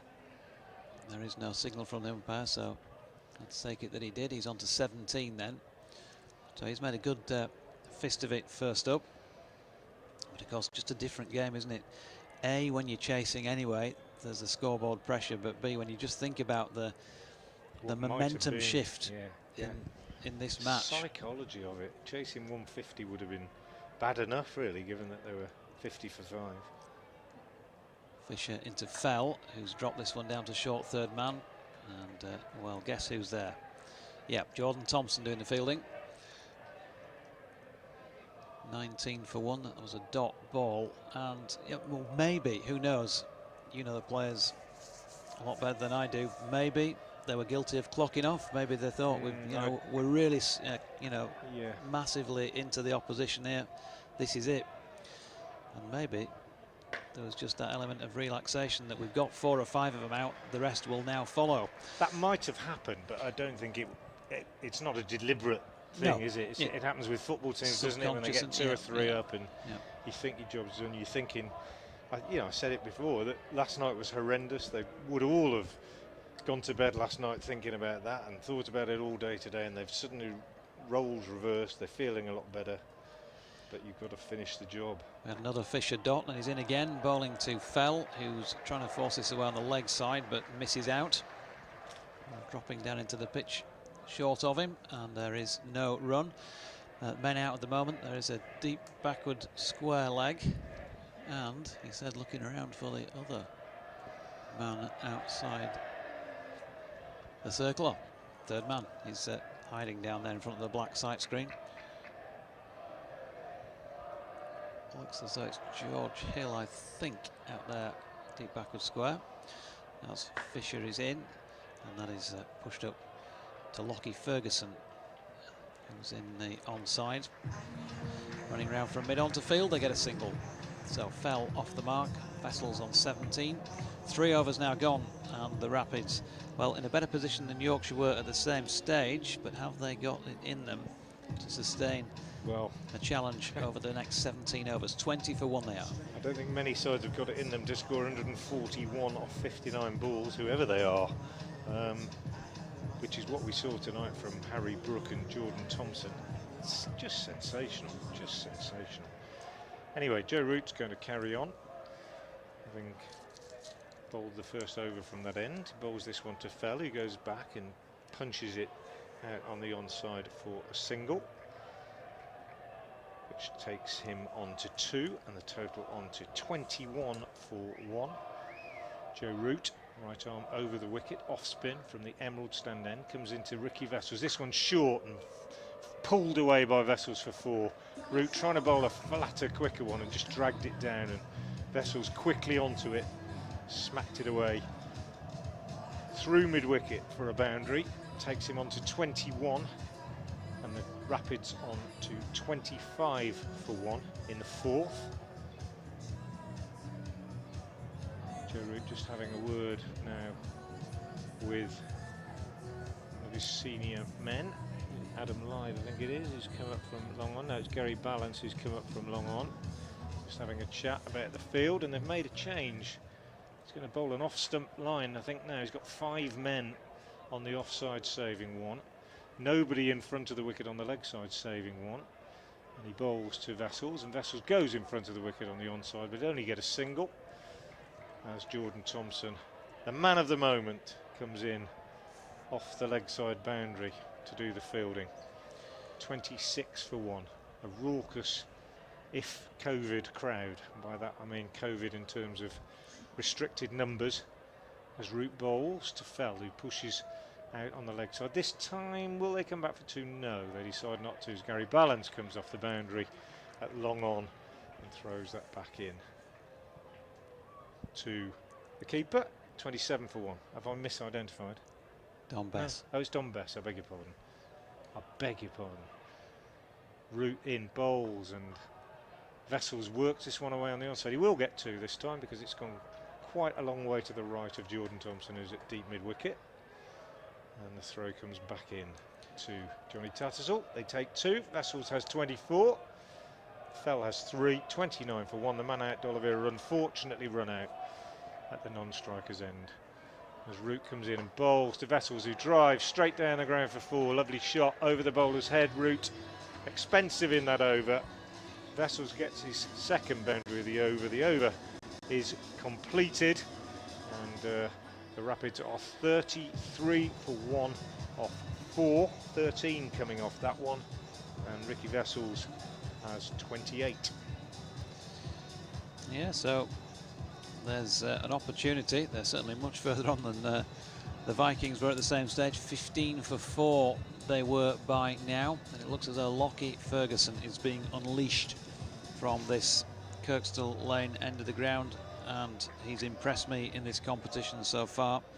I think his first couple of games, he was probably a couple of good overs and a couple of not quite as good overs, but since then he really has hit his straps, bowling some superb Yorkers, low full tosses. I think we saw that in evidence, didn't we, last week down at New Road. And here he comes then into bowl to Tom Fell, and it doesn't go Yorker length first up. Good field setting that, isn't it? Yeah, short of length. He's bowled it tight to off stump. He's got a man, Don Bess, at short third man inside the circle, and it was straight to him. Yeah, Ferguson's figures this time last week: 1 for 20 off 2.5 overs. 3 for 21 he got here against Derbyshire from his full 4 on Sunday afternoon. And he's coming in under the Headingley floodlights now to bowl to Fell, who gets quite a bit on this, but no further than Harry Brook at mid-on. And there is no run. The 2 men outside the circle, those who don't have full view of the field. Jordan Thompson has gone out to the boundary, deep backward point, and there is a deep backward square leg as well. George Hill in front of the western terrace. 33 for 1. Vessels on 28 and Fell on 3. And Ferguson really bends his back and puts it into this one. And it's pushed up to mid-off where Root takes it and has a shy at the stumps. Could have been interesting had Tom Fell seen the ball hit the stumps in front of him. But Root missed out and they got the one. Root with 2 overs for 17 himself so far. 158 more needed. That's the maths from 15 overs and 3 deliveries. And here comes Ferguson, that little shimmy at the start of his run-up, and in he comes again. And that's turned to short fine leg where Matthew Waite does the fielding. Can't prevent the single on this occasion. Vessels keeping things ticking over. And again, going back to last week, of course, they had a pretty pleasant start of things themselves, didn't they? Apart from losing D'Oliveira early. 68 when they lost the first wicket. 80 odd for 3 at one stage, and then 122 all out. Absolutely collapsed. Here's Ferguson in. There's a big appeal for caught behind, and he's got his man. Fell caught behind by Johnny Tattersall for 4. And Worcestershire have lost their second wicket with 34 runs on the board. Fell caught Tattersall, bowled Ferguson for 4. Yeah, went for a big hit and just a little feather on it, I think. Didn't go initially, but confident appeal. And I think Tom Fell knew that he got a little bottom edge on that one. Good catch by Tattersall because it was quite low. And it was also quite quick, of course, being Lockie Ferguson. And I thought he took that pretty well. So in the 5th over, Worcestershire lose their second wicket. Tom Fell, whose recall to white ball cricket hasn't gone well. He was dismissed for 3 last night, 4 tonight. And the new batsman is Jake Libby, who I think will probably look to just nurdle it round and give the strike as much as possible to Ricky Vessels, who's going well. He's on 29 Vessels, he's faced just 16 balls. 35 for 2 with 1 ball left in the 5th. Yeah, thanks for putting me straight. I think I said 34, which is what it said on my score in front of me on the laptop. Here's Ferguson in, big appeal for LBW. First ball here against Jake Libby. They all seem pretty confident about that, you've got to say. But unfortunately for them, umpire Neil Pratt doesn't. Not out. End of the 5th over then at 35 for 2 Worcestershire, and they're going to be tested by this Yorkshire bowling attack. Of that there is no doubt. Yeah, they are. Plenty of bowling options for Joe Root tonight. And Matthew Waite is coming into the attack at the Emerald stand end. And he will be bowling to Ricky Vessels. Worcestershire 35 for 2. Remember, they need 192 to win. A target that looked impossible at one stage. Here's Waite, right arm over the wicket. Bowls to Vessels, who punches off the back foot. Gets a single as there's a diving stop by Jordan Thompson out at cover. Takes Vessels onto 30, brings Libby onto strike. Libby, who survived a big LBW shout last ball of the previous over from Lockie Ferguson. Must have been close. Western Terrace thought it was out. Must have been plumb then. Umpire didn't. Here's Waite into bowl to Libby. He's in, he bowls, and Libby drives. Characteristic shot from Libby, driving off the back foot, very nicely timed, but straight to Adam Live at short extra. Cheered by the Yorkshire faithful for his stop, and there's no run. 36 for 2. Sorry, Adam Cook tweets, Harry Brook has to open the batting with Lyth and others bat around. Surely that makes the most sense. In comes Waite again, bowls, and Libby gets a run. I was going to say he gets runs here, but he clipped it very fine down on the leg side. But a decent piece of fielding. Good stop, in fact, by Matt Fisher at short fine leg, and they only get a single. 37 for 2. The lights are on. Headingley looks a picture with a decent crowd in. It's got a good view from the far end, haven't they, on that top deck? Similar view to what we've got from this end, I suppose. As Waite comes in again and bowls short to Vessels, who pulls away on the leg side. Only gets one though. Good fielding. Is that Thompson out there? It is. Thompson out there. Who else? Yeah, he's the man. I thought it was they're doing me with those little white sleeves. Because lots of somebody them. else has got them on the other side Yeah, as well. lots of them have them on. But yeah, tubey grip pulled down over their elbows to prevent them from scuffing their elbows when they dive. Here's Waite in again, bowls to Libby. Libby goes for a big hit on the leg side and mishits it straight to the fielder at mid-wicket. And there's no run. 38 for 2. Little bit of frustration creeping in. Worcestershire ahead of Yorkshire at this stage, but they know they've got to get 192 to win. And one ball left in the power play. Fielder being dispatched onto the leg side boundary. Man coming up from third man. In comes Waite to bowl to Libby. Short. Libby pulls. Just sort of tennis shot really, gets on top of it, taps it down on the leg side, gets a single to short, fine leg, end of the over, end of the power play. Worcestershire are 39 for 2 and 4 runs came off that over. Yorkshire were 18 for 4, but that comparison has been rendered utterly meaningless because the power play means nothing when you score 74 off the last 4 overs of your innings. And when your 6-wicket pair adds 141 off 59 balls.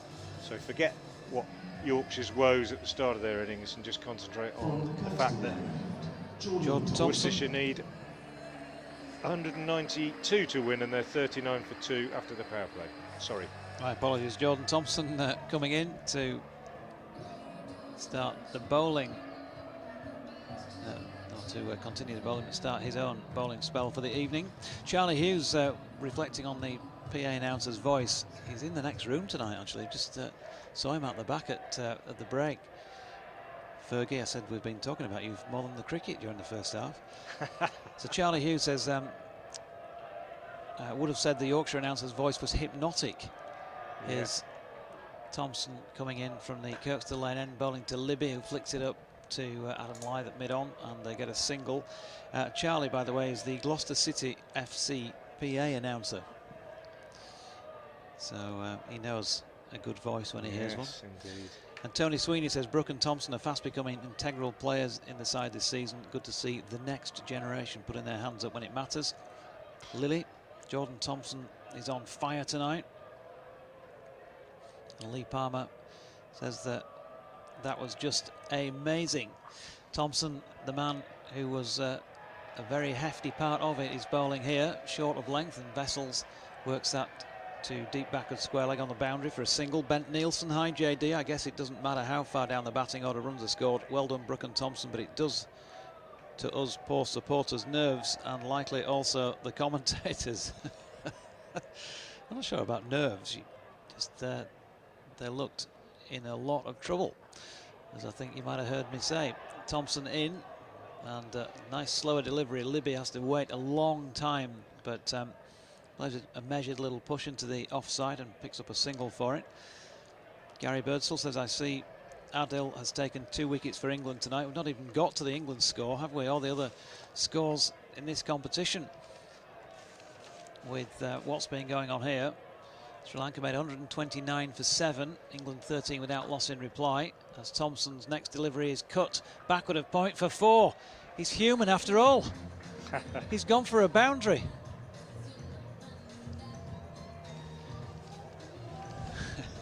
Ricky Vessels, nicely played to be fair. Right over the top of that, and he's in the groove tonight. Ricky Vessels is on 36.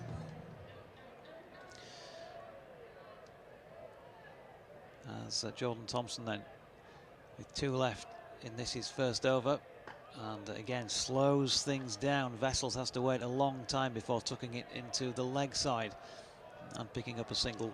Still just the 8 runs off the 5 balls so far from Jordan Thompson, and 8s and over won't be enough. He just has to try and get out of the over now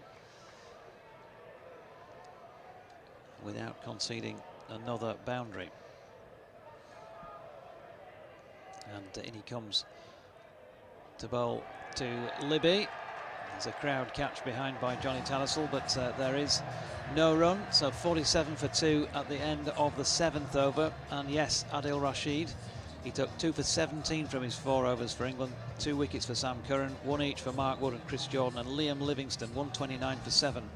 Sri Lanka, England 14 without loss in reply. And elsewhere in this group tonight, Durham made 157 for 5. Let's check in on who got those. From the Emerald Stand, Don Bess. Don Bess comes into the attack for Yorkshire.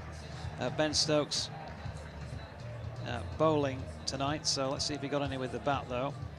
Briefly before this gets going, just the 11 tonight. 157 for 5 Durham and 75 without loss Northants in reply.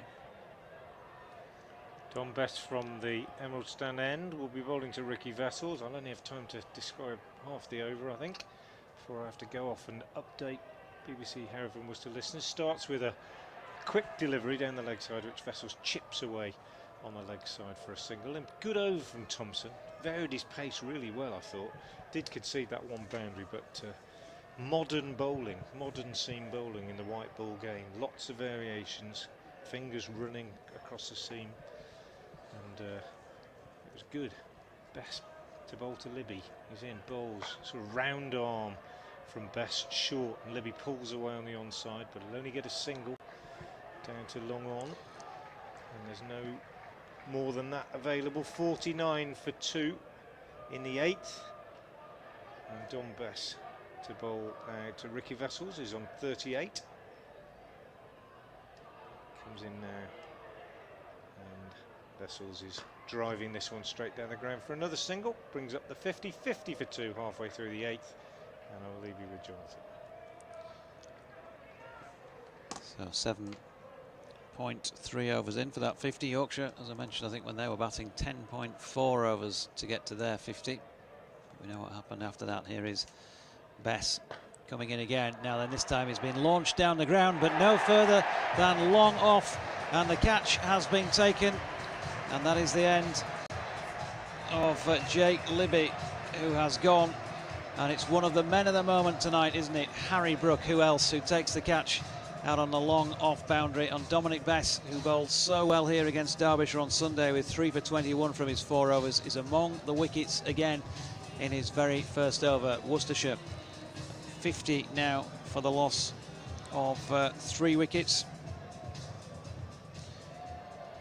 Jake Libby was caught by Harry Brook of the bowling of Don Bess for 5. 5 runs to Jake Libby from 10 deliveries. Ben Cox is the new man in for the Rapids. Didn't have the best of nights, did he, with the gloves out there, the Rapids wicket-keeper.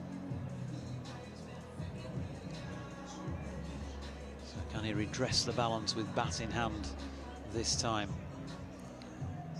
7 overs and 4 balls gone. That partnership worth just the 15 for the 3rd wicket, and much revolves, doesn't it, around how long Ricky Vessels can hang around for here for Worcester. He's got a very good start on the board, 39 runs. And Dominic Bess in, and Cox turns that into the leg side. First delivery that he's faced. Don Bess, only 23 years of age. You start to think he's got experience as a player, don't you, when you realise he's played 14 test matches. He's played more test matches, would you believe, than he's actually played domestic T20 matches, Dominic Bess. This is just his 11th game in T20 cricket at this level. And this next delivery turned into the leg side by Vessels for a single. And so that is the end of over number 8. And Worcestershire Rapids 52 for the loss of 3 wickets. Good over from Don Bess, 1 for 5 from it. Vessels on 40 and Cox on 1. But just saying there, Frank, Don Bess feels like he's been around a while, but he's only played 10 T20 matches so far. It is extraordinary. And he's developed this quite low sort of round arm action, hasn't he, in this kind of cricket, judging by that over. Anyway. Away you go. Oh, okay. It's smashed down the ground for 4 by Ricky Vessels. Sorry, this one off the bowling of Jordan Thompson. First ball of the over.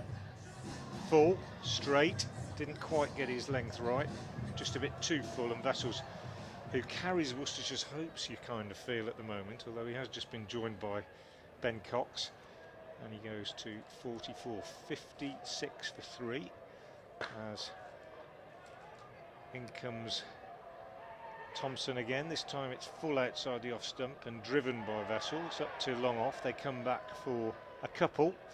Good running actually, because when he hit it, I didn't think he fancied two, but then as he saw how far the fielder had got to come down at long off, Harry Brook, he decided that he would go back for two, or maybe Ben Cox, being quicker, just sort of encouraged him as they passed each other in the middle, as sometimes happens. 58 for 3, Vessels now 46 off just 26 balls. And waits now as Thompson comes in short, and Vessels pulls, doesn't really time it. Bottom of the bat, really runs out to mid-wicket, picks up a single, and Worcestershire go to 59 for 3, and Vessels to 47. Remember, the target is 192. If you're just joining us, it has been a remarkable game of cricket thus far. 15 for 4 in the 5th over, Yorkshire. A paltry 18 for 4 after the power play. 50 for 5 in the 11th. They made 191 for 5. Thompson in, bowls to Cox, holds this one back. Cox waits for it, steers it square on the offside for a single. So a partnership of 141 unbroken in 59 balls between Harry Brook, 83 off 54 balls, and this man who's bowling, Jordan Thompson, 66 off 28 balls. Sensational stuff from Yorkshire. 191 for 5, Worcestershire in reply 60 for 3, as Thompson is in and bowls again, taking the pace off that, nicely bowled, and Vessels just picking his bat up high as if to hit it down the ground, can only in the end check his stroke and steer it behind square on the offside for a single. One ball left in the 9th. Worcestershire 60 for 3, Duckworth Lewis on the board always gives you an idea. It says 80, so they're behind where they need to be. Jordan Thompson in, bowls to Vessels, who goes for a big hit on the leg side and gets a lot of it, but he only gets a single because he's hit it straight to the fielder at long on, and he's annoyed with himself because he waited for that nicely and did what he wanted, just didn't quite get it wide enough. Keeps the strike anyway. 48 to Vessels, Cox has 2, Worcestershire 61 for 3 off 9. Yep, Worcester have posted a 200 plus score against Yorkshire, but that was a long time ago, 2010 down at New Road. Not here. They don't have to chase 200, I know, tonight, but I'm talking sizable totals, and they've got a lot of work to do. They've got to take the game, haven't they, to the bowlers here. Somebody's got to try and do that.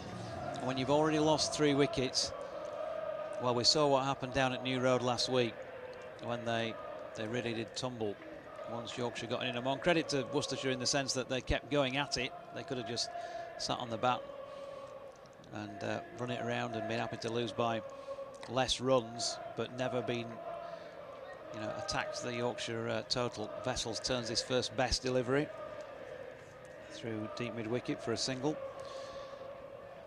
So 62 for 3. He's on to 49 then, Ricky Vessels. Doing a good job for his team, and he's got to glue this together, but also at the same time, and he's only taken 30 balls himself to get to this stage. He's probably got to try and go big at some stage as Cox tries the reverse sweep, and well, he'll have better attempts than that, I'm sure. Ben Cox.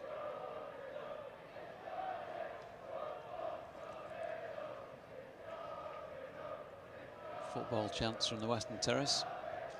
Not entirely sure why. At a Yorkshire versus Worcestershire match, as Cox drops his next delivery into the covers, and Joe Root fields and then asks for Jordan Thompson to go from his position at deep backward square further round towards long leg. And he also moves Lockie Ferguson squarer out on that mid-wicket boundary. And of course, as these things go, Ben Cox then works the ball closer to where Ferguson would have been, and they get back for a comfortable 2.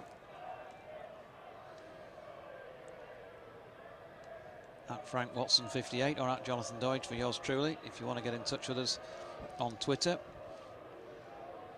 Got a couple to get to in a moment, but Don Bess does tend to fire through his overs, and Cox tries to scoop this next ball over the top, but gets the toe end on it really out into the leg side. Tattersall dashes out from behind the stumps to field. They get just the one. Russ Walker says wow, wow, wow, wow, and wow, and wow. Big wow. Into the West Stand wow. Into the confectionery stand wow. That's what you call T20 batting. Just moving a man out onto the cover boundary as Vessels is on 49 here. And he's not going to make 50 off that delivery because he's pushed it back to Bess to conclude the 10th over. At this stage, Yorkshire were 48 for 4. Well, Worcestershire, they're closer. They're 65 for 3. Tony Sweeney says, I was hoping to stay blissfully unaware of the England score until watching it at the conclusion of the game. Unrealistic, I know. I may have to keep you on low volume in a 21st century equivalent of the Likely Lads. Appreciate the comms from you and Frank. Thanks, Tony. I remember that episode. And then James Green says, absolutely incredible performance. To get more runs than we scored on this pitch last week was unbelievable. It looked a tricky pitch last match, and by the 4th over, it looked a minefield. The team has improved each game in T20, apart from the loss. Lockie Ferguson to continue from the, well, to start again, should I say, from the Kirkstall Lane end, to continue the attack. He's bowled 1 over so far. It's been very tidy. He only went for 2. He'll be bowling to Ben Cox. Worcestershire 65 for 3 at the halfway point. Here is Ferguson. He's in. He bowls to Cox short. And Cox has taken on the pad, trying to pull this on the leg side. Big shout for OBW. I think it hit him outside the line. Umpire signals leg by as they go through. Yeah, it just goes to show, I suppose, that the comparisons are all interesting enough, aren't they? And they show the snake on the screen and all the rest of it. But tonight, comparisons are meaningless because you're not going to get another performance like that. Well, not just tonight, not in a decade, perhaps. I don't think. 141 off 59 balls in a partnership at that point was just amazing. Ferguson in, bowls to Vessels, and he gets his 50. Ricky Vessels as he pushes this one out on the offside. Good innings from Vessels, 50 off 32 balls, and he's hit 7 fours. But he's been a bit of a lone fighter out there as far as Worcestershire are concerned tonight. The other batsmen that have been with him have all gone cheaply. D'Oliveira for 2, unfortunate to be run out. Fell for 4 and Libby for 5. So he's looking for a partner, Vessels. 26th T20 50 to go with a century he's scored in the comp. As Ferguson bowls a Yorker to Cox, who just digs it out, and the bowler does his own fielding.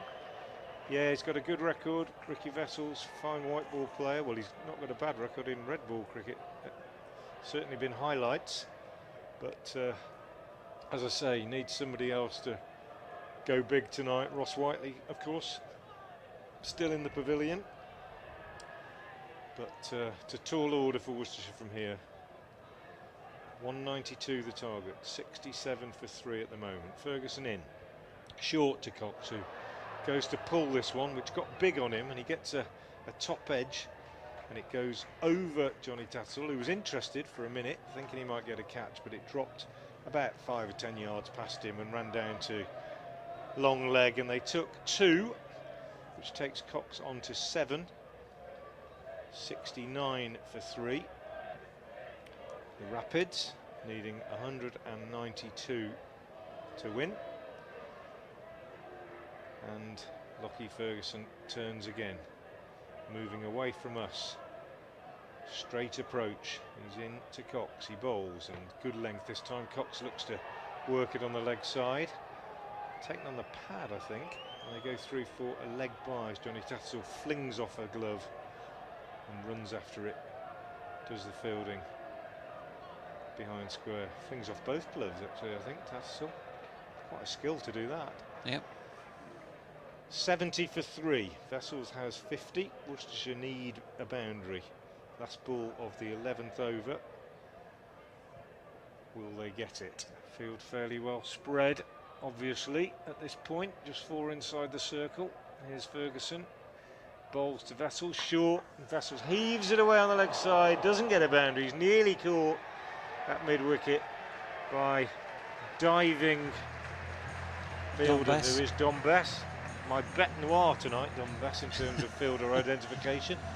And he got a hand to it, I think, but he wasn't able to hold on to it. Vessels gets a single, end of the over, and Worcestershire are really struggling to get on top now. They're 71 off 11 overs, just 6 coming off that one, 71 for 3, and they still need 122 off just 9 overs, and I just can't see it happening, I'm afraid.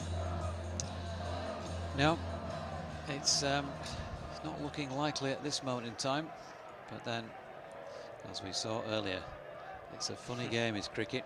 Dominic Bess wheels back the arm, then coming in for his third over. He's got 1 for 9 from 2 thus far, Shot. and this is a nice shot from Vessels, as Frank calls it. Opens up the offside, gets it away past Joe Root through extra cover for a couple. Got a few emails to catch up with as well. BBC West Yorkshire Sport at gmail.com. Several from the same person, including Bo Tyman, so thanks for yours. So proud to have sponsored Harry Brooks' shirt after that knock, of course. And well, Bo Tyman had the target down as 150, which was very pessimistic, wasn't it, by comparison to what it turned out as. The eternal optimist, Ricky Vessels, pulls a single out into the deep where Ferguson fields, and they get, well, a single. 54 to Vessels, 7 to Cox, who's back on strike, 74 for 3. Good to hear from you, Bow Tie Man. Wishing he was here. Absolutely. When you saw performances like we saw earlier on, Ben Cox sweeps this. Next best delivery round the corner. Matthew Waite is inside the circle and keeps them to a single. Good evening to you, Ken Lashley. Well, that was some recovery by Jordan and Harry. Saved some big blushes. Well done, lads. Ken down in Norwich. Penny over the valley in Putsey. Flipping heck, that was awesome. Simple as that. That was a fairly awesome blow as well from Ricky Vessels that's gone all the way to the longest boundary. We said earlier 79 metres. Well, that carried it and some, probably more like a 90-metre hit from Ricky Vessels. It's gone a long, long way off the bowling of Dom Bess. And, well, while there's life, there's still some hope for the Rapids. 16 out of Vessels, out of 81 for 3. Tremendous knock from him as well. And he's got that in 36 balls himself.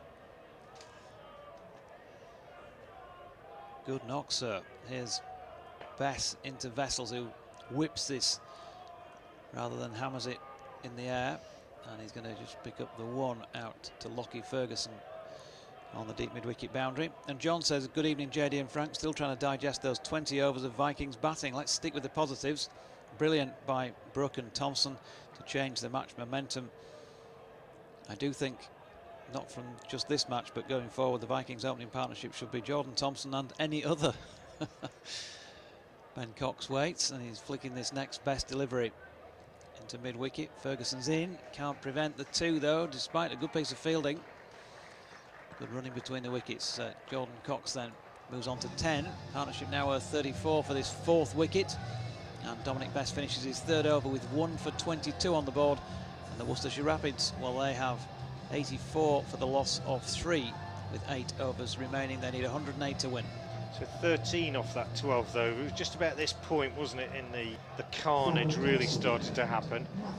13th over went for 18, the next for 15, then 21, 6, 11, 18, 17, 28 as that partnership gathered steam. It's got to happen for Worcestershire in exactly the same way one would suggest now. Ricky Vessels looking to go big, set a new record, Vessels, for T20 runs for Worcestershire in 2019 when he scored 461 runs in the season. So he has got the pedigree. But as I say, he's been searching for a partner tonight. Ben Cox, the first batsman other than Vessels to reach double figures. Matthew Waite is the new bowler, comes in now to bowl to Vessels, and Vessels goes for a big hit on the leg side, and he's cleared the man at long on just by a yard. It's dropped over the rope for 6. Fielder got a hand to it. Adam Lyth, great effort actually. Yeah, great effort. Got a hand to it, got his left hand to it, but unable to hold it.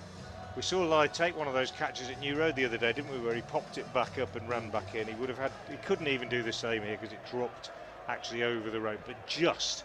Vessels goes to 67, 90 for 3. Waite is in. Bowls again to Vessels, who whips this one down to long leg. He'll only get a single this time. Lockie Ferguson is the fielder down there. 91 for 3. Worcestershire, the run rate is 13.17, and well, this is how it got the other day, isn't it, when they were chasing against Yorkshire at New Road, and we had that absolute collapse where they lost 4 or 5 wickets in next to no time. But they've got to go for it. 13 the run rate, 91 for 3 the total. 2 balls into the 13th over. Ben Cox now on strike on 10, and he waits as Matthew Waite moves in to bowl to him. He bowls, and Cox just steers this one away on the onside. He was giving himself room, looking to play it through the offside, and I think it just came back in at him, and he just closed the face and pushed it up to mid-on for a single. 92 for 3. Vessels on strike again. And he, the man who carries Worcestershire's hopes, one feels. Obviously, the big hitting Ross Whiteley still to come. Ed Barnard as well, as Waite comes in and bowls to Vessels, who again whips this one away on the leg side, but only for a single down to Lockie Ferguson. Fielding in front of the raucous Western Terrace crowd. It's just one section really of the Western Terrace that's really getting stuck in tonight, and not much social distancing going on down there. Not a lot. Matthew Waite comes in to bowl to Cox, who gets a short one and goes for a big hit. He skied it up in the air over the wicketkeeper's head, and it's gone all the way for 6, I think. He didn't know much about it really. It wasn't where he intended it to go. He went for a big hit on the leg side really, and just got a top edge, and it's flown away for 6, about 5 yards to the left, to the right of the wicketkeeper, as I'm trying to describe it really. So over the slips and all the way. So stranger things have happened. 99 for 3. Cox goes to 17. The partnership is 49. As Matthew Waite comes in again and bowls to Cox, who plays a more conventional shot this time, just pushing the ball out on the offside. And that is the end of the over. The Worcestershire 100 is up, 100 for 3, 16 coming off that 13th over, and they need another 92 off the last 7 overs. Yep, they're 8 balls in front of where Yorkshire were when they brought up their 100, so still possible. Ricky Vessels by far and away his best knock of the season in this, isn't it? Yeah, in anything. Had 96 from 81 balls from his 5 innings prior to this in the competition this season. Jordan Thompson back into the attack at the Emerald stand end, then man of the moment tonight. 50 partnership, by the way, in 32 balls for this fourth in wicket. And it's Jordan Thompson in right arm over the wicket to Vessels, to Cox, I should say, who gets a full-length delivery. Just held it back a little bit as well, pushed into the offside, but they'll be happy to just let him take ones to all the remaining deliveries and still come out with a comfortable win. And that's pretty much what happened with that one. He's all about varying his pace, isn't he, Thompson? He's clever. It reminds me of Ed Barnard a bit in that way, really. That was a good slower ball. It died on Cox, didn't it? So Vessels waits, and again, I think he rolled his fingers over the top of that one, but it's a full toss and it's been dispatched through deep backward square leg for 4. Probably got what it deserved as well, slanting down towards leg stump. So boundary comes. On for 22 off 2 overs and 2 balls. 105 for 3.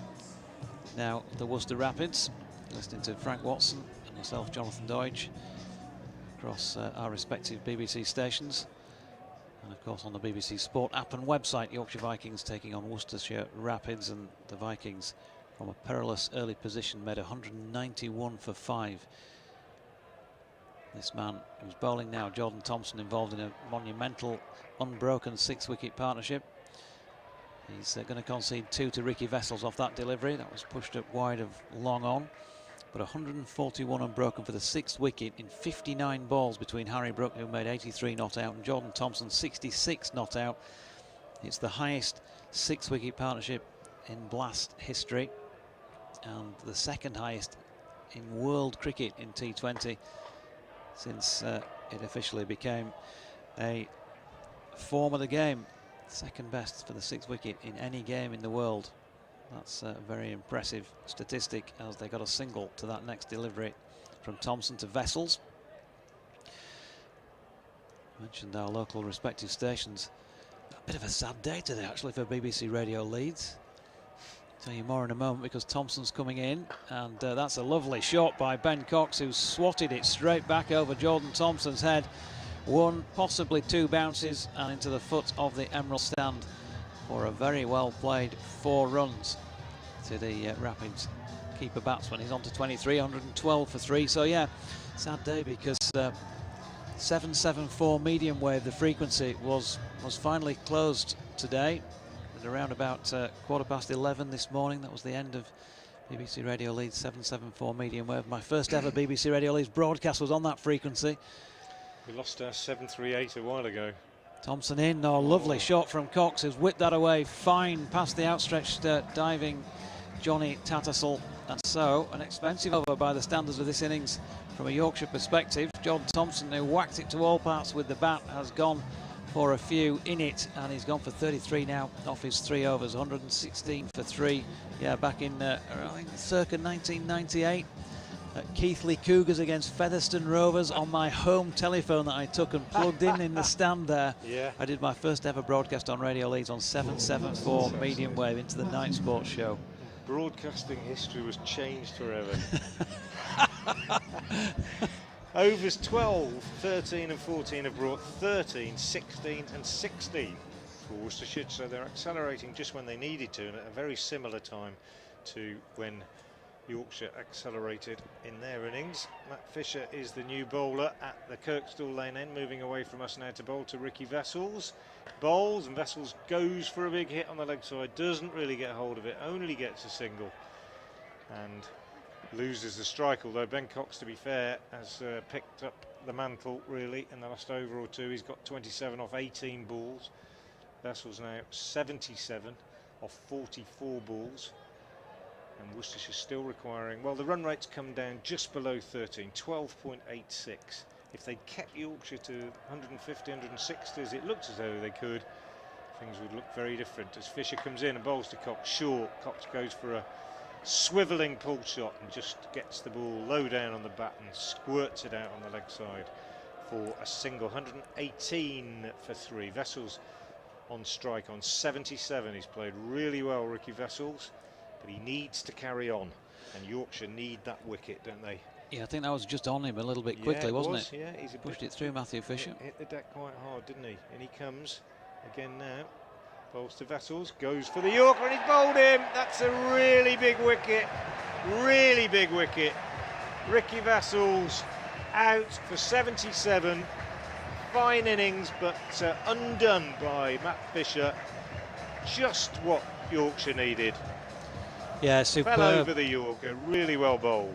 Superb delivery from Matthew Fisher, and it always looks spectacular, doesn't it, when the bails fly off up in the air and the stumps are splayed.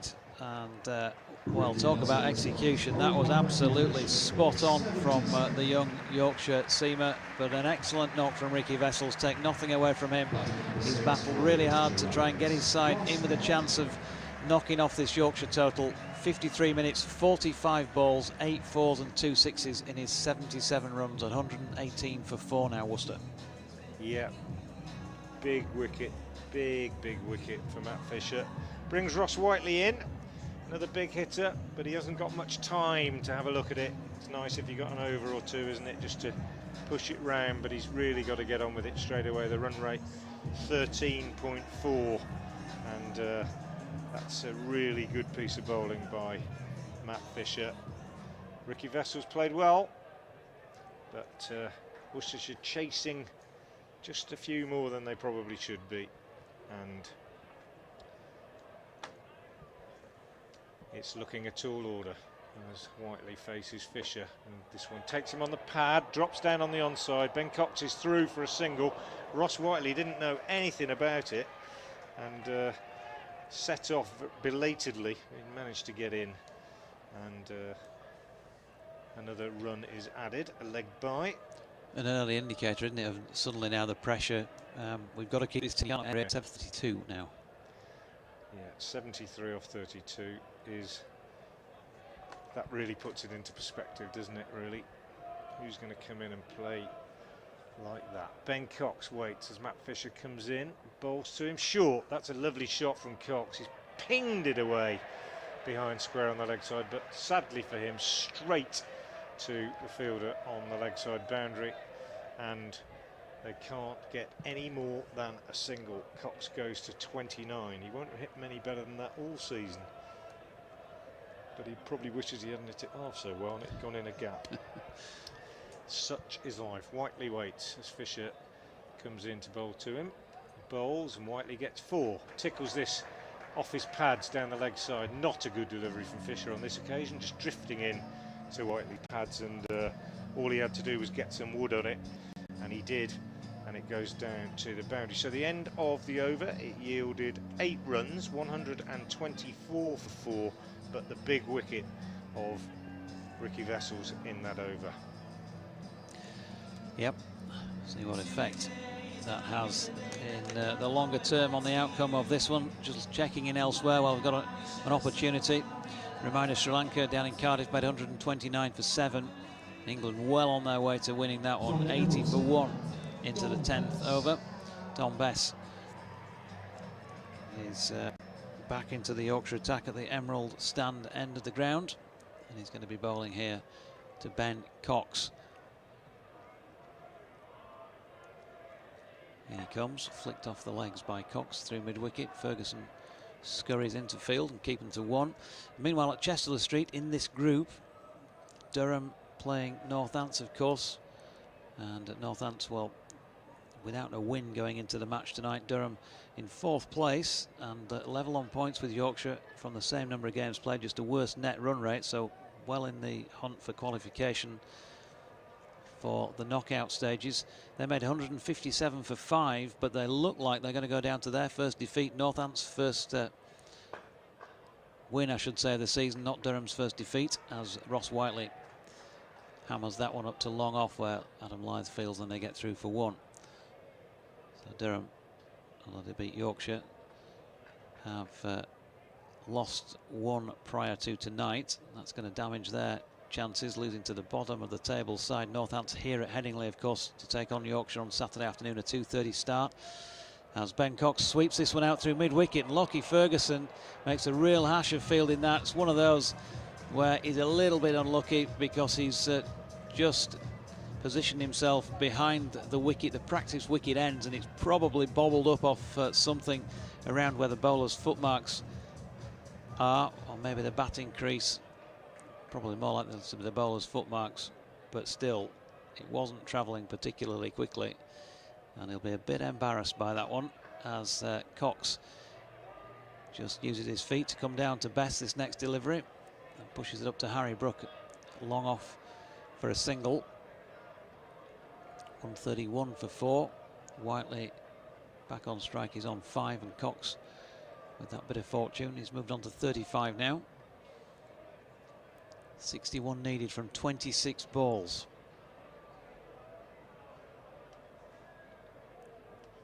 As the Best switches to round the wicket to bowl to the left-handed Whiteley, who pushes that along the ground up to Harry Brook at long on to the left-hander, and they get through for a single. Vasconcelos is the man. He's got 70 from 51 so far for Northants.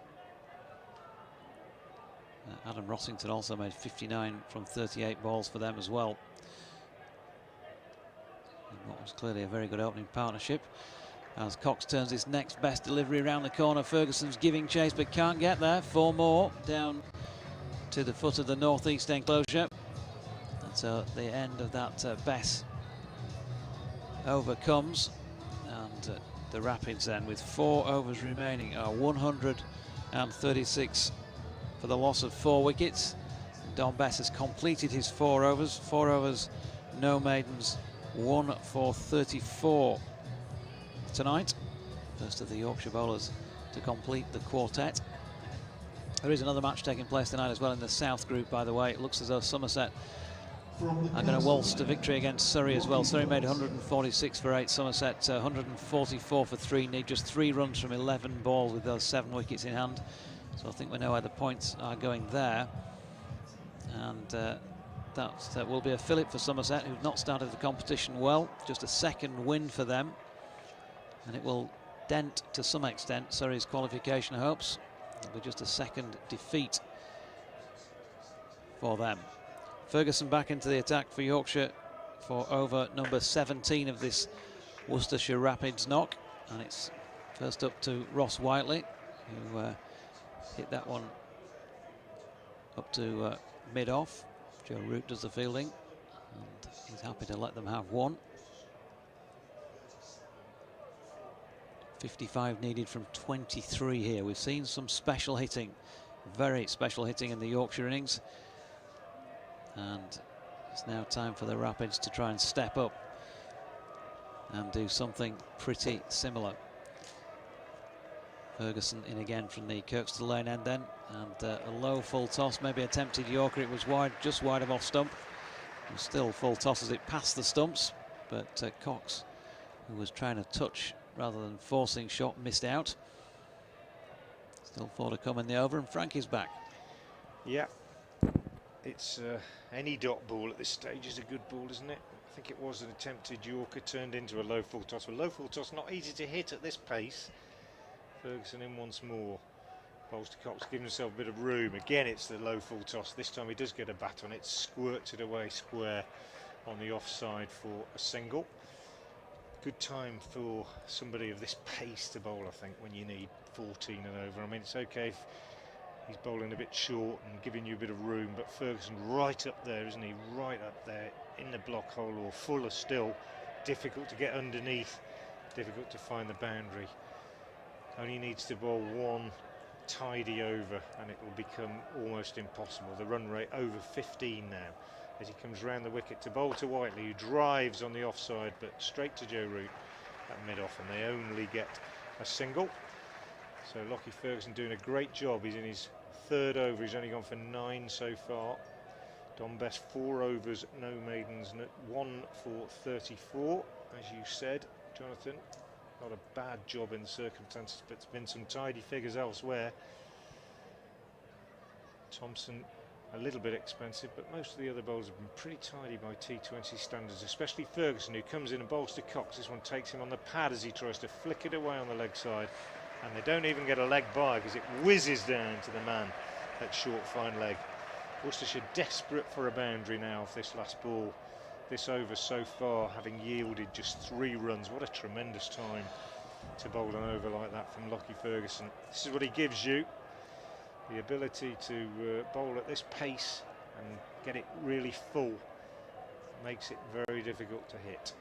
And he comes, bowls now to Cox, and Cox gets that full one on the leg side. This time he does manage to get it through a gap, and he does get that boundary that I was talking about. Not much in terms of an over, just 7 coming off that one, but it does just give them a little bit of hope with the total 143 for 4. So 3 overs left, and Worcestershire need 49. Yep. Cox on 44, Whiteley on 8. It's the execution, isn't it, Frank, in this form of the game, and it doesn't have to be, you know, far out. It's sort of a degree, a millimetre, if you like, out. And it can make all the difference. And Lockie Ferguson, as we talked about, had bowled a couple of low full tosses. They were just outside off stump, and that one was a similarly low full toss, but it was straight, wasn't it? And it just gave the batsman that a little bit more chance of finding the leg side more easily, and he placed it well. So Matthew Waite back into the attack for over number 18 here, with, as Frank said, the visiting side needing 49 to win it from 18 balls. It's not going to happen. Oh. Whiteley on strike, and Waite goes full first ball, and that's just worked round the corner to Gary Ballant, whose name we've barely mentioned this evening. He got a third ball duck, of course, with the bat, so we wouldn't see much of him out there. I mentioned it a couple of times when I shouldn't have. Well, yeah, you just tried to keep him in the game, didn't you? But he's not. The ball's just one of those nights where the ball's not gone to him. Sometimes it happens. Sometimes it's the other never way. Goes anywhere else but you, does it? Yeah. But he could have sneaked off for half an hour, put his feet up, and we'd not have noticed. It's Jordan Cox on strike. Jordan Thompson, meanwhile, has been moved a little bit wider at deep backward square leg. Could be a wicket here for Matthew Waite. Now it's going to drop short of nearly a run out too. Joe Root. I think it is up there at mid-off, and he had a shy at the stumps and missed by, well, a couple of sets worth, I think. Not his best throw. They got a single. 45 for 4 with that single, to Ben Cox. Well, Whiteley has got to find the ropes a couple of times, I think, in this over. He's such a dangerous player when he gets going as well, Ross Whiteley. Doesn't really have the chance to come in and have a look, has he? He's had to come in and go straight away. 47 needed off 16, and he's hit this one over the top of Matthew Waite, but again, he's not really got the full shilling on it. He's going to get 2 runs out to Adam Lyth, who returns the throw all the way down to this end to Johnny Tattersall. So 11 to Whiteley, 147 for 4. But sometimes it only takes a couple of lusty blows. If we're looking at this in two deliveries time, and it's down to 33 needed off 13, then you start to get excited, Frank Watson. Here's Matthew Waite coming in from the Emerald stand end. It's not going to be a 6 off this delivery, which is good. It's full wide of off stump, and Whiteley plays cloths it really through straight mid wicket for a single. Good delivery, wasn't it? Good delivery.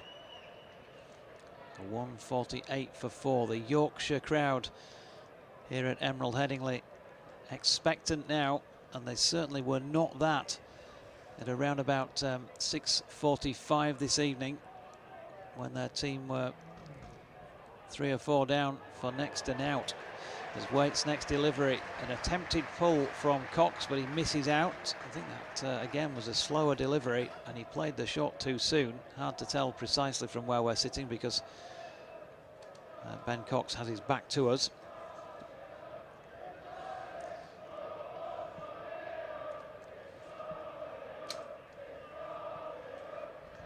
So 148 for 4.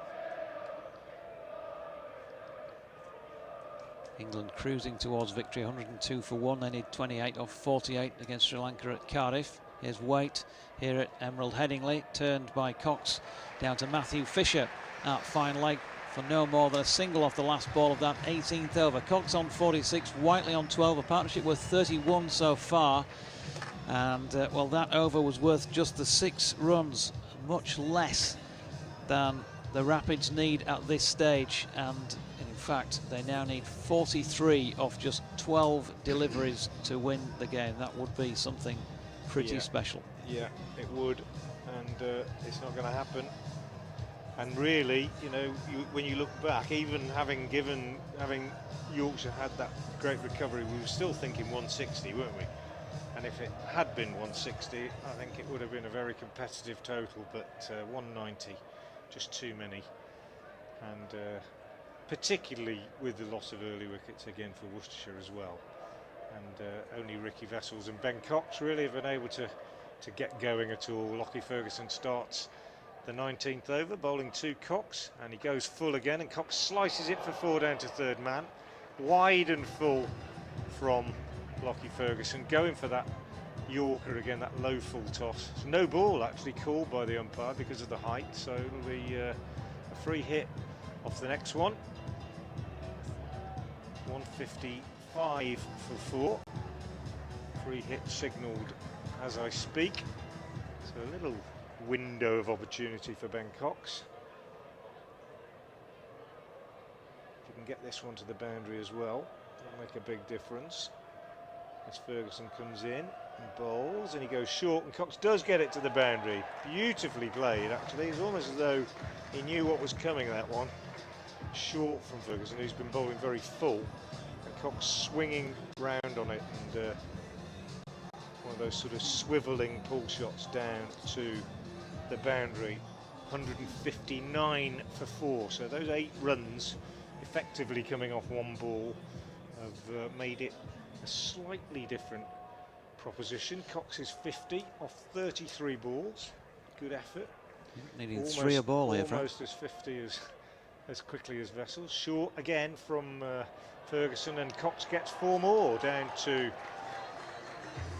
fine leg. So making a good effort, the Worcestershire captain, in this over. 12 runs having come from the first 3 balls, one of which was a wide, so no ball, so effectively the first 2 balls. Game suddenly is alive again, 163 for 4. So Worcestershire need 29, and they have 10 balls left in which to get. Not going to happen, you said. Well, I don't think it is, but maybe I'm trying to tempt fate. Ferguson bowls, good Yorker, really good Yorker. And Cox digs it out into the ground, and it pops up on the offside. Whoa, no, well, okay. I think the umpire's got himself. I think the umpire's got himself out of trouble there. I thought Cox hit that, possibly down onto his toe. It lobbed up on the offside. They appealed for LBW. When they didn't get that, they appealed for a catch. And I think the umpire thought, well, if I say he's hit it, and that's why I've given him not out LBW, I'm going to be in trouble. If I say it's a leg by. It was definitely not out LBW. Looking at the replay, it was missing off stump. Yeah, it's hit his foot. Anyway, they got a leg by at the end of it. God, that was some delivery, wasn't it? That was the real sandshoe crusher, You wasn't would it? not fancy that on the toe end. 164 for 4. He comes around the wicket. Ferguson to Whiteley, and that's another really good piece of bowling from Lockie Ferguson.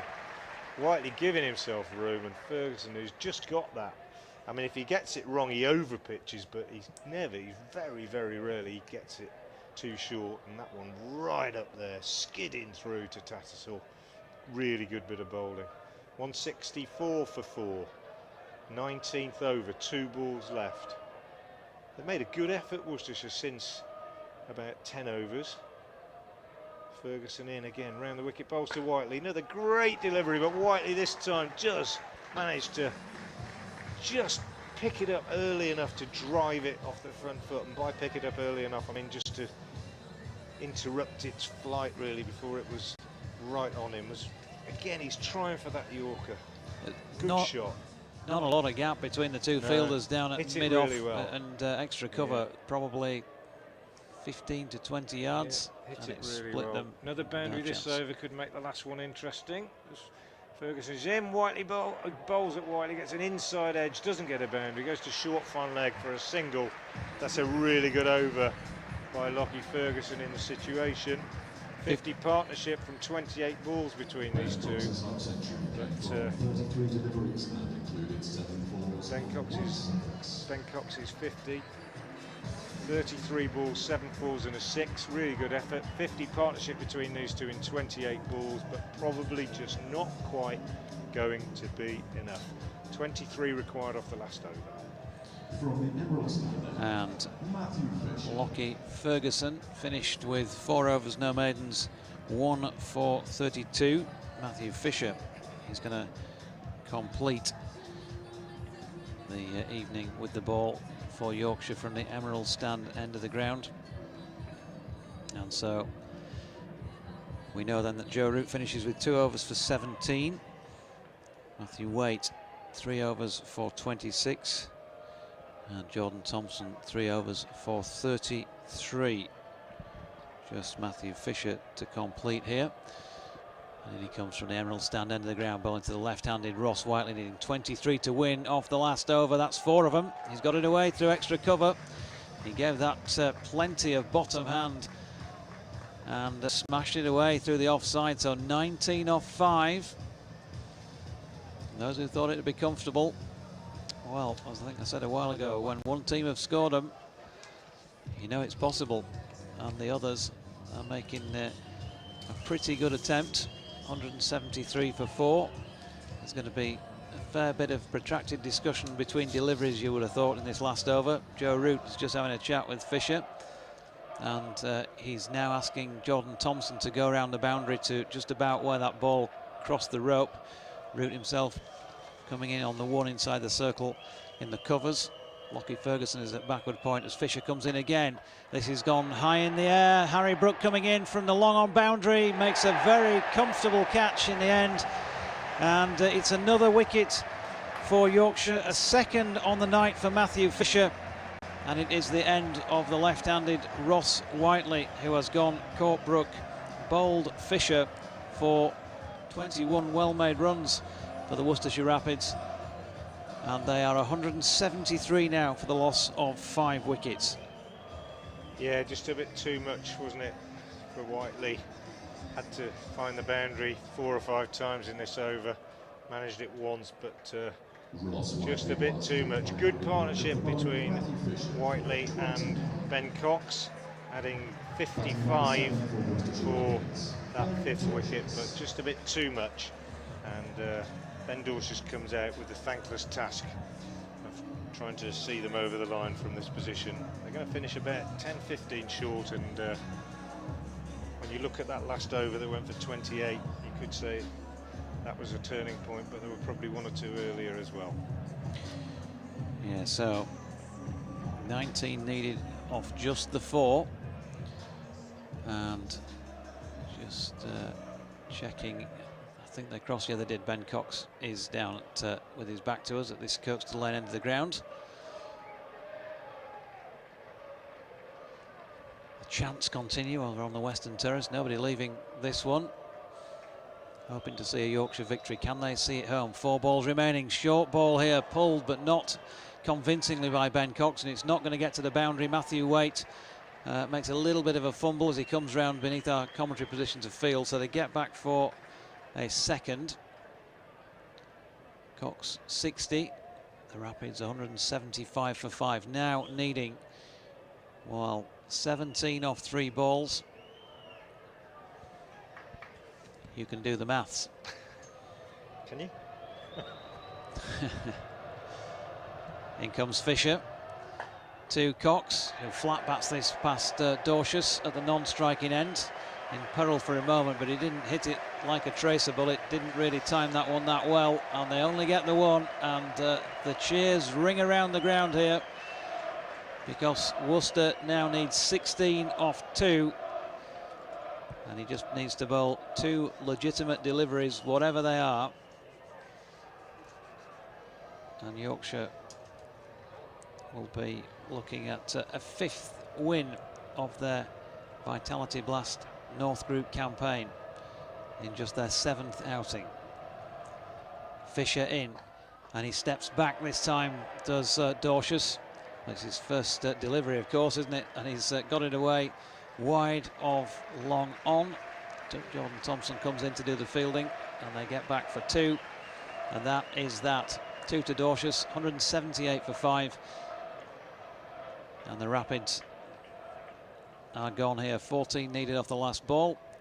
Matthew Fisher will see this through. 2 for 32 off his 3 overs and 5 balls so far, and he just checks as he turns at the end of his run. And in he comes then, it's wide of off stump. It's going to be driven back past him for a single to Dorshus, who will finish not out on 3. Ben Cox not out on 61. And the Worcestershire Rapids finishing on 179 for 5. Fisher 4 overs, no maidens, 2 for 33. Good effort from him with the ball. Wickets also for Lockie Ferguson and for Dominic Bess, but it was really just about doing that job, wasn't it? Limiting those Rapids runs. What a game of cricket, Frank. In the end, after that whirlwind start from Worcester with the ball, from Dylan Pennington in particular, and then talking of whirlwinds, well, we saw something out of this world, really. 141 from 59 balls, that unbroken 6th wicket partnership for Yorkshire between Harry Brook, not out 83, and Jordan Thompson 66 off just 28 balls to give Yorkshire that improbable, seemed impossible at an early stage in the innings, 191 for 5, and it has proved enough. They will go back to the top of the North Group table on the back of this.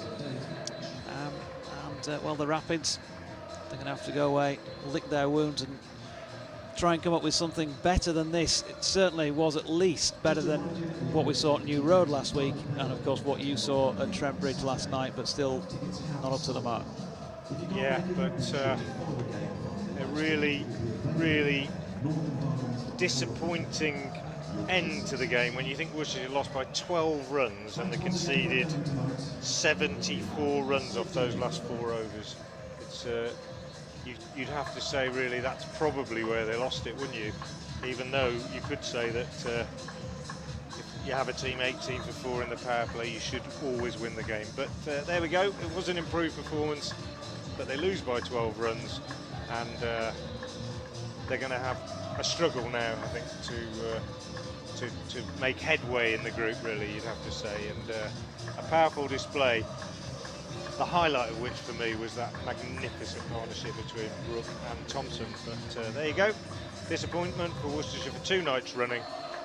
And well, cricket never ceases to surprise. I thought I'd seen everything last night when I saw a power play that produced only 20 runs, and tonight I saw one that produced only 18, and then that amazing partnership.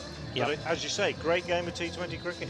And Yorkshire, well, they have now been put back on the top of the table on the various websites. 5 wins, 1 defeat at Durham, and of course a no result here against Durham. The washout last week, so 7 matches played officially, 5 wins and a defeat. A net run rate of 1.336, 11 points is the vital statistic up there. It means they're a point clear of Nottinghamshire at the top of the table. The Bears and Durham follow on 9 apiece, and then 8 points Lancashire with the Rapids on 6. And that first win of the season in this form of the game for Northants tonight has dented Durham's hopes, but they're still in 4th place. But Yorkshire top. There's just a different feel about the way they're playing their T20 cricket so far this season. Don't say it too loud just at the moment, but things are shaping up at last in this form of the game.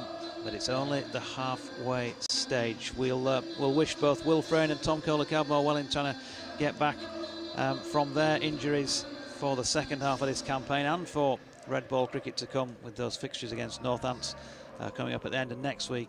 And of course at Scarborough, the Roses match against Lancashire a week or so after that. But well, it's been a pleasure tonight, Frank. You're on next when? Well, Worcestershire have a game on Friday against Durham, but I'm not doing that one. But I'm on when they play Leicestershire on Sunday at New Road.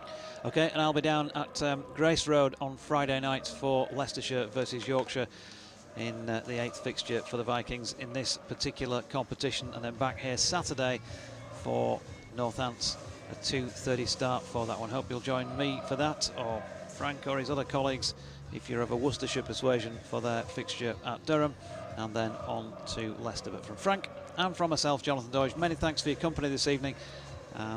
Yorkshire, well, they've won this one by 12 runs. Good night.